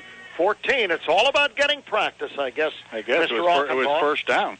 Well, it's 59-14 in favor of W&J, and we'll keep it here. Again, our reminder that we want to thank Aaron Biro for being our engineer in the studio. And in case you're just joining the broadcast, there were 2 games in the PAC conference played this afternoon. Thomas More defeated Westminster into Wilmington 45-35. And the Waynesburg Yellow Jackets won their first game of the year at the hands of winless Grove City by a score of 14-10. St. Vincent's at Case Western tonight at 6, and Bethany at 6 o'clock will take on Carnegie Mellon at Gessling Stadium in Pittsburgh. Cats are off next week before they get ready to go to Cleveland to take on Case Western 2 weeks hence. All right, Ford's kickoff is going to go deep again, and it's going to be taken by Bracey. And Bracey is running with that football across the 20 out to about the 22. And let me correct that. That was not Bracey. That was a return by Eugene Bailey. So Bailey takes the ball to the 22-yard line where Thiel will have it 1st and 10. Those 3s and 8s look an awful lot alike, sure don't they? Do. Yes, they do. And they're both very tall kids. They're very athletic. And, you see, I think we're going to be hopefully we're making that mistake for the next 3 years after this one. All right, Thiel's going to come to the line of scrimmage, and Ryan Radke is not going to get a break. Tyshawn Franklin in a wide receiver now for the Cats. Peyton Hicks, the tailback.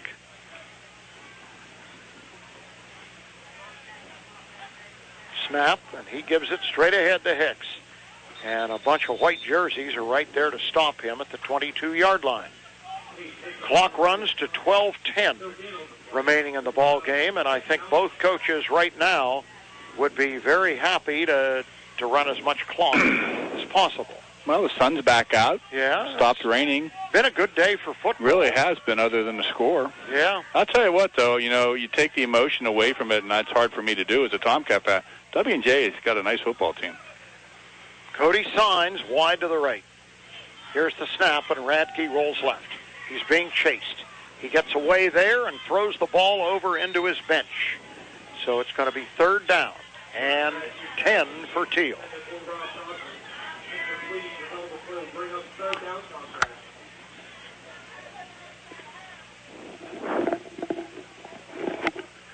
$11:37 remaining in this one. And needless to say, this contest has been over for a while. 59-14 W&J. Thiel faced with 3rd and 10 on its own 22-yard line. Awaiting the snap to Ryan Radke. He's back, rolls left, stops, looks, pumps, runs, throws, tried to hit Adam Tajuden up at the 28-yard line, but it fell incomplete. And the Cats are going to have another 3 and out here. And Dylan Kleckner is going to come on and punt the football. And I think the Tomcats may want to think about putting some backups in. There's some frustration in a couple of those key players out there, and we don't need to see that and need to see something silly happen out there. Let's just try to get this thing over and get out of Dodge. Tim Swoop is one of the men, along with Merhot, back to return Kleckner's punt. He gets it away from the 10, and it's a medium-high punt that's going to be taken there by Merhot at the 42-yard line, 47-yard line, their own 47, where W&J will get the football.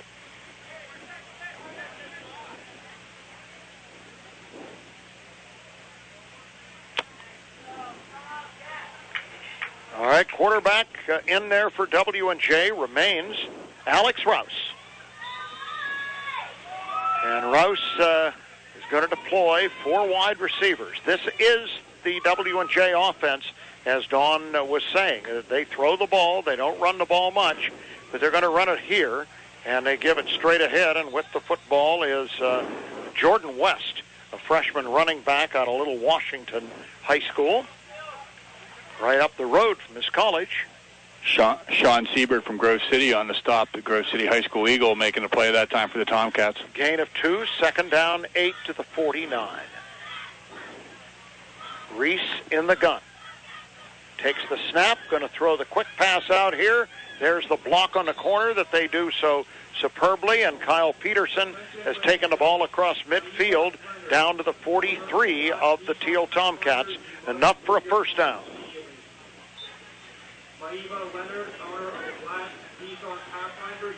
W&J goes right to the line of scrimmage.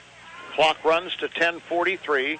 Another pass out here, and this time the young man Peterson was looking to see where the defenders were, and he dropped the football. Yeah, and one of the other things you see in this kind of offense that W&J runs is they don't huddle. So they're getting a playoff every 12 or 15 seconds where, normally if you have this kind of lead, you'd be taking time in the huddle, getting in and out and burning off play clock, but they're getting the thing snapped within 15 seconds. Alex Rouse going to give it ahead, and there comes the tailback across the 35 and down to the 34. Carrying that football was Brennan Geiger out of Gowanda, New York. Don't know where that is. 3rd and 1 at the Thiel 34. Rouse hands it off again to the tailback. And he has the first down, and they'll move the chains, carrying the football down to the 31-yard line.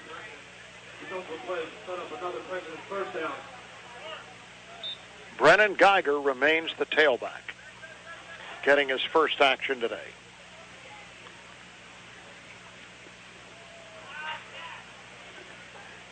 Rouse looks over to the bench.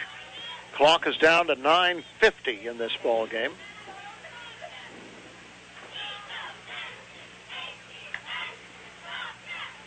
Snap. He's going to look. He's going to throw. And he's got it completed down to the 25. And is going to be run out of bounds. Making that catch was Brandon Toy. Run out of bounds by two Cats. And one of the tacklers there was Brandon Badim. Randy Groves, the other one on a stop for the Tomcats. They swarmed it pretty well, but it's an 8-yard catch. Even if you stop him when he catches it, it's still an 8-yard gain. 2nd and 2. Clock runs down to about 9:13 with Brennan at the controls, or Rouse rather at the controls, and gives it straight ahead. And once again, Brennan Geiger with the football inside the 20 to about the 19-yard line. The first down for the Presidents. I'm not sure how many of that is today, but they've been running up some pretty impressive stats. We certainly have Dusty Maines out of Clearfield, PA, is in at linebacker, and he made the stop for Thiel. So it's going to be first down, and is that first down? Yeah, 1st and 10. Picked it up. Alex Rouse gives it. Taken there by the tailback, and that is Jordan West, cutting inside about the 15 to the 14. Nick Saratori on a stop that time. First time we've seen him in there. Tomcats getting some fresh legs in there on defense. They've been on defense a lot today. Looks like, what are they going to do, try another field goal? Looks like. I guess they are, and they're sending out a new kicker, I believe. It looks like Blake Davis out of Katanning High School. Blake Davis will try a 30-yard field goal. Ball's down, the kick is up. And this kid's pretty good, too. He's a backup There's kicker, a surprise. and he nails a 30-yarder. So it is now 62-14 W&J. We'll take a 30-second break on 790 WPIC. Thiel College would like to thank the following businesses for being generous supporters of Tomcat football and Thiel College athletics. Cianci's Motel, located at 399 Mercer Road. Log on to ciancysmotel.com or call 724-588-8550 for more information. Remember to ask for the Thiel discount. And UPMC Horizon, life-changing medicine. Log on to upmc.com. Thiel College is proud to include these fine local businesses among its list of partners. For more information about Thiel College, log on to thiel.edu. I'm Jeff Stevens, defensive line coach at Thiel College. You're listening to the home of Thiel Tomcat football. News Talk 790 WPIC. Blake Davis. 30-yard field goal for the youngster, and the W&J Presidents have added on to the score, 62-14, with exactly 8 minutes remaining in the ball game. Been a long second half for the Thiel Tomcats.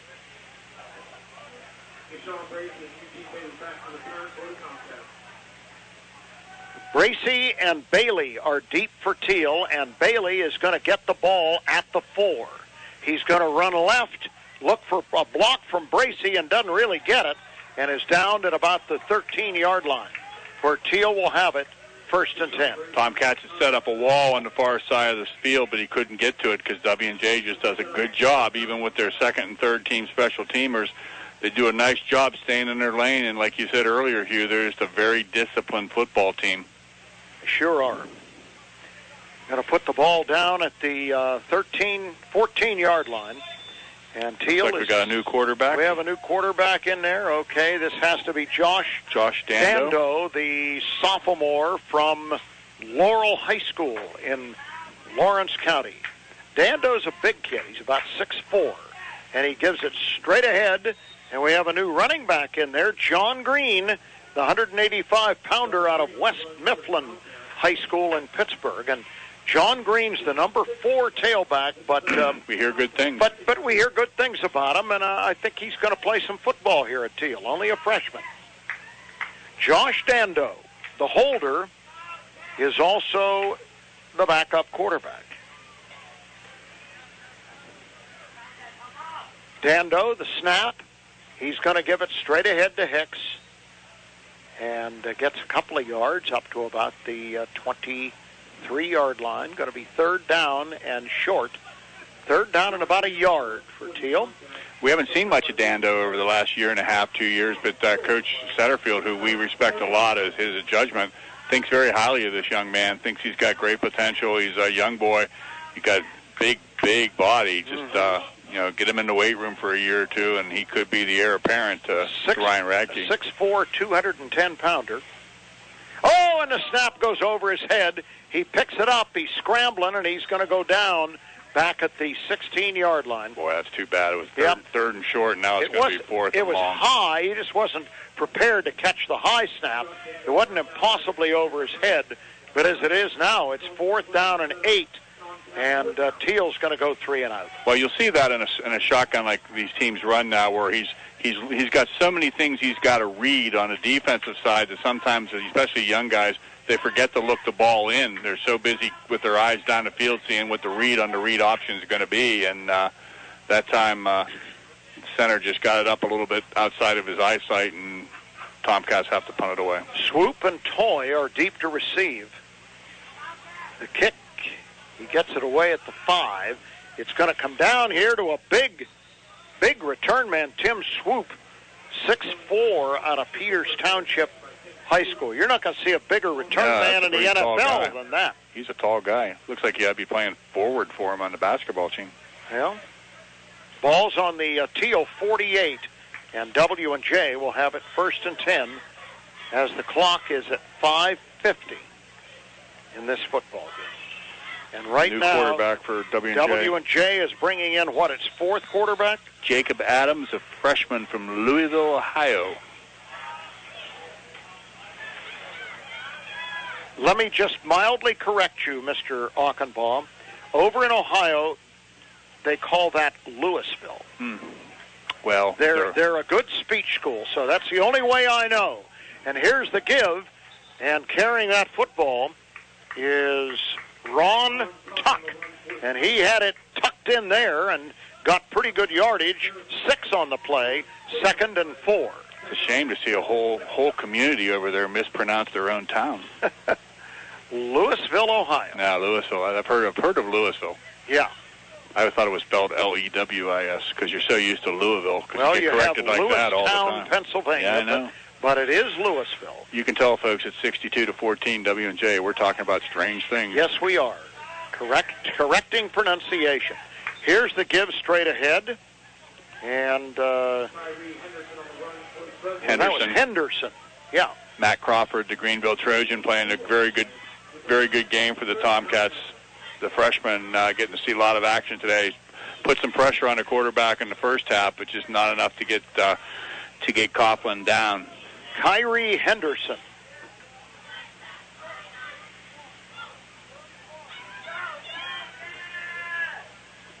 All right. Here's the pass, and it's caught by a wideout who gets away from a Thiel defender, And let's see, that catch was made by Jordan Templeton Harris out of Bellflower, California. And the young man that he beat over there was DeHaun Willis, I believe. Yeah, we've got a lot of new names in there. Back into the game now for W&J is going to be Jordan West at tailback.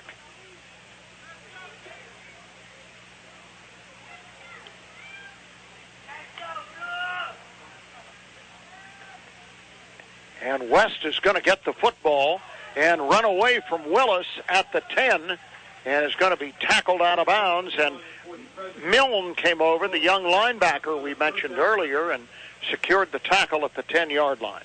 Clock is down to 3:45 and turning.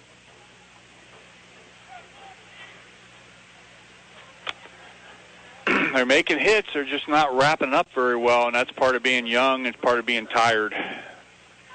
And it's part of being a third-string W&J running back trying to get your name in the record books.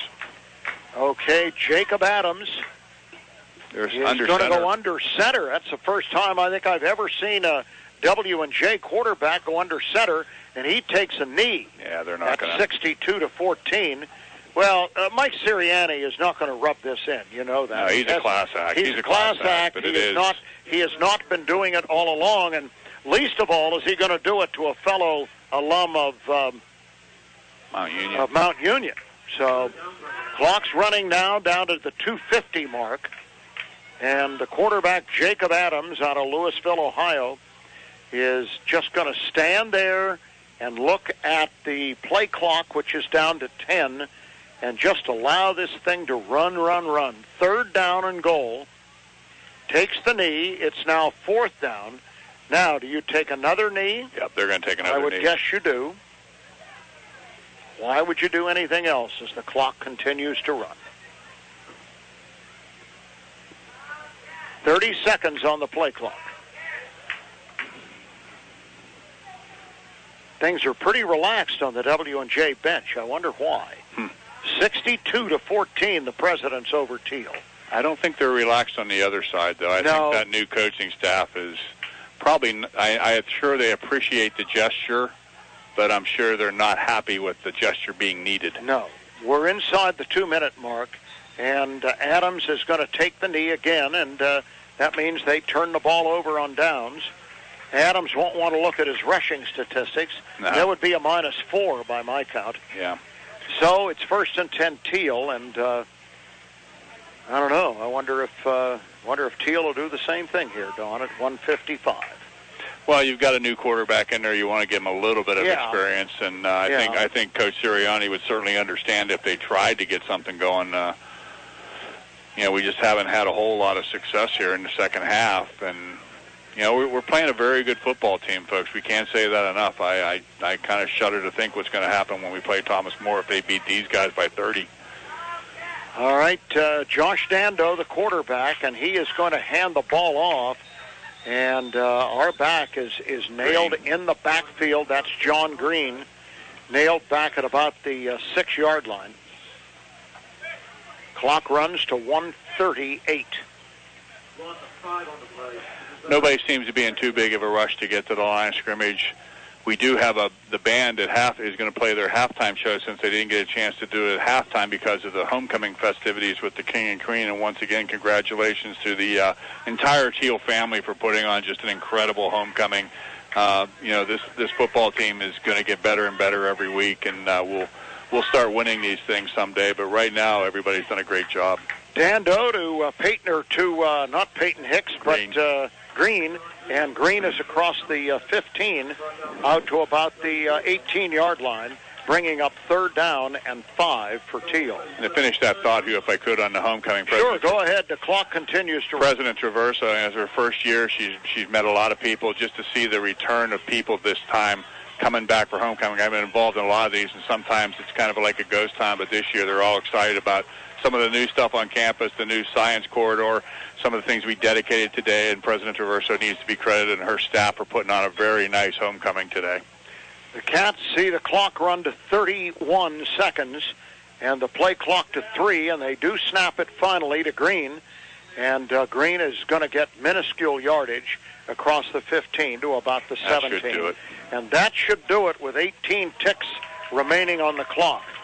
So this game is going to come to an end, and it was all W&J. The Cats scored twice, but pretty much token resistance against a very good Washington and Jefferson club that wins its third game of the year to go to 3-1 and 1-1 in the PAC.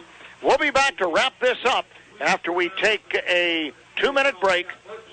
62-14, the final score. W&J the winner on 790 WPIC. Thiel College would like to thank the following businesses for being generous supporters of Tomcat football and Thiel College athletics. Cianci's Motel, located at 399 Mercer Road. Log on to ciancysmotel.com or call 724-588-8550 for more information. Remember to ask for the Thiel discount. And UPMC Horizon, life-changing medicine. Log on to upmc.com. Thiel College is proud to include these fine local businesses among its list of partners. For more information about Thiel College, log on to thiel.edu. Thiel College would like to thank the following businesses for being generous supporters of Tomcats football and Thiel College athletics. The Greens of Greenville. Log on to greensofgreenville.com. Ilsco Extrusions, one of the industry's most efficient aluminum extrusion mills, and proud to support Thiel College. Log on to ilscoextrusions.com for more information. And the Thiel College Blue Gold Club, proudly serving the Thiel College athletic programs since 1990. Thiel College is proud to include these fine local businesses among its list of partners. For more information about Thiel College, log on to thiel.edu. The Ridgewood at Shenango Valley in Hermitage, a premier senior living residence, offers private apartments and assistance with activities of daily living to seniors who no longer can or no longer want to live alone. Services include a variety of social and recreational activities, meals, housekeeping, and transportation for its residents. Explore senior living at the Ridgewood at Shenango Valley by calling 724-347-0998 or online at ridgewoodshenango.org. The Ridgewood at Shenango Valley is a cooperative program of St. Paul's and UPMC, providing equal housing opportunities. Hi, I'm Joe Flynn for Flynn's Tire and Auto Service, and I want you to know that we care about your safety. To make sure your vehicle is safe for the road, stop by Flynn's for a free tire inspection. And with winter right around the corner, consider getting a set of winter tires. Winter tires can give you up to 50% more traction. And right now at Flynn's, get $40 off any set of 4 winter tires. Save even more with manufacturer's rebates on Goodyear, Bridgestone, Yokohama, and Kumho tires. Just visit any Flynn's Tire location or go to flynnstire.com to learn more. And tell them Finney sent you. I'm Jeff Stevens, defensive line coach at Thiel College. You're listening to the home of Thiel Tomcat football. News Talk 790 WPIC. We are back at Alumni Stadium. The final score, Washington and Jefferson 62, the Thiel Tomcats 14. You heard it here on News Talk 790. We're going to go a little bit of a recap. Hugh's checking some scores for us. We haven't really gotten any statistics because it's such a long, lopsided thing. But the thing we talked about, Hugh, when we came in, Coughlin to Zubik, we thought that was their biggest weapon, and it turns out that Coughlin to Zubik was their biggest weapon.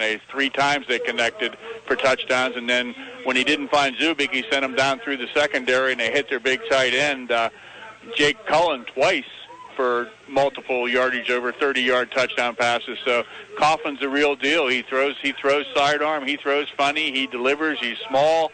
You keep saying he's going to get crushed, but somehow he finds a way to get the ball to Zubik, and we saw a lot of that today. We thought we were going to see a lot of it today, and they're, as advertised, a very good football team. Yeah, Coughlin and Zubik are quality football players. There's no doubt about it, Don, and you got to give them credit. Their defense plays solidly. Thiel gave it the college try much of the game here. They were outmanned and outexperienced, but I think the biggest thing that we're seeing here is defensively the Cats probably have regressed since the start of the season in that they just there's no other way to spin it. They're not good tacklers. And I'll tell you, and that's a problem. We talk about this, the coaching and all that stuff. There are rules now that you can't hit like we used to hit when we were young and played. But you look and see the Tomcats, for the most part, they're in position to make the play. sometimes they just get run over. Sometimes they don't make a tackle because somebody just makes a very good football move. But I think we see the genesis or the germination of a good program. Yeah, they just got to right. find a way to finish the play. Exactly. By the way, I see some good news right down below us.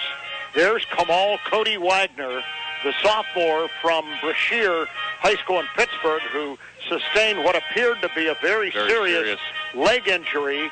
Standing down here, I assume talking to his family to the left of us, and he doesn't have any assistance. He's standing, he's holding his helmet, and, that tells me that even though he may not play next week, Cody Wagner is, he doesn't have to play next week. He's got 2 weeks to get ready. But Cody Wagner looks like he's none the worse for wear, and that's really good news for a fine young man. And it's just hard not to root for these kids. We get to see them, up close and personal, just being out on the field and stuff, and there are so many quality kids, and you just want to, your heart aches for them when you go through a day like today. But, we always say you learn more from failure than you do from success, and you have to learn how to lose before you can learn how to win. And that's right. I see good things. I saw there were still some good things, a couple of nice long passes. You got those 2 freshman wide receivers who both had pretty good days considering, and I think you saw a couple of running backs from the 3rd and 4th teams that I think have some promise. Sure. Yeah, the wide receivers did their part for the most part. And you have the stats in your hand. I do. Is that the quick it is. Quick sheet? All right. 601 total yards for W&J. W&J, so that says it all. They ran 74 plays for 601 yards. The Tomcats ran 73 plays for 283. And it's just, outgunned. That's all you can say. Ryan 13 of 29 for 172, so they kept him bottled up. Coughlin 17 of 20. 17 of 20. He had 3 incomplete passes all day. And, 5 touchdowns, 319 passing yards. So that was a very impressive day. Yeah. He's a good quarterback. He's the best one we've seen so far. Yeah, he definitely is. Well, any other stats that we could run by you folks would probably be rather irrelevant at this particular point. And we do want to remind you that in about 40 minutes, 790 WPIC will have a countdown to kickoff show for a high school football game. The Farrell Steelers will be hosting Meadville. Meadville and a very good running back in Journey Brown. That's coming up on 790 WPIC at 6:30 tonight. And a reminder that we will have Dan Bloom, the Thiel coach, live on the PIC Sports Line Monday night at 6:05, and we'll talk to the young coach about today's game and the rest of the season at that time. Well, it's going to be real interesting to see how this young coaching staff faces this adversity and how they bring this team back. These are young kids out there, and this smart. It was homecoming. There are a lot of alums back watching you play football, and this is tough, and it's hard not to be a little bit down. So it's going to be interesting to see how he brings these kids back up for case. Yes, it is. Well, Dawn, I want to thank you for your expert analysis here today, and what was a tough day for Thiel, but no injuries of major note. We're happy about that. We want to thank Ed Topoleski, Sports Information Director, and Cyril Parham, the Assistant SID at Thiel, again for all their help. Head coach Dan Bloom and his assistant coaches, as always, very cooperative. Amy Schaefer, the Director of Athletics here at Thiel, for all she does. Sean King, the W&J Sports Information Director, gave us a lot of good information. We thank him. And at News Talk 790 WPIC, again, thanks to Aaron Byro, our cohort back at the station, our studio producer, for doing a great job again, as always, on the broadcast. Thanks to Sales Manager, Sports Director Bob Greenberg for all he does. We're off next week. It's Thiel's bye. Enjoy other college football next Saturday. There'll be a lot of it. And we will join you 2 weeks from today, 12:30 kickoff, 12:30 airtime, 1 o'clock kickoff from Don Achenbaugh's favorite city, the Beauty by the Lake, I will say, the home of the Rock and Roll Hall of Fame and world the champion Cleveland Cavaliers, the champion Cavaliers, and the division champion Cleveland Indians, who we hope go a long way. It'll be playoff time as up there. Thiel and Case Western will do battle in Cleveland, Ohio, in 2 weeks. So this is Hugh Ringer for Don Achenbaugh saying goodbye The final score here today in the President's Athletic Conference was the W&J Presidents 62, the Thiel Tomcats 14. You heard it on your source for Tomcat football, News Talk 790 WPIC. Thiel College Tomcat football has been brought to you by 1, 2, 3, 3. Seance's Motel, Restaurant and Lounge. UPMC Horizon, life-changing medicine. Log on to upmc.com. Greenville Orthopedic Association. Greenville Moose Family Center, number 276. TDA, Then Design Architecture, proud to provide design services to Thiel College. Anderson Coach and Travel. Visit them online at goanderson.com. McElhaney Brothers, general contractors providing premier residential and commercial remodeling. First National Bank, the home for all your financial solutions. St. Paul's, a continuing care community, providing a caring tradition since 1867. Visit St. Paul's online at lifeatstpauls.org. The Gallery Grill and the Greens of Greenville. Visit them online at greensofgreenville.com. First National Bank, the home for all your financial solutions. Partners ComDoc and the DocuCenter at Thiel College. And Ilsco Extrusions Incorporated. Ilsco has operated one of the industry's most efficient aluminum extrusion mills for more than 60 years. Thiel College is proud to include these fine local businesses among its list of partners. For more details about Thiel College, log on to thiel.edu. Today's game has been produced by Aaron Byro and Dave Winters. Today's executive producer is Bob Greenberg. Our game announcers were Hugh Ringer and Don Achenbaugh. Thanks for listening to Thiel Tomcat Football. WPIC will now return to our regularly scheduled program.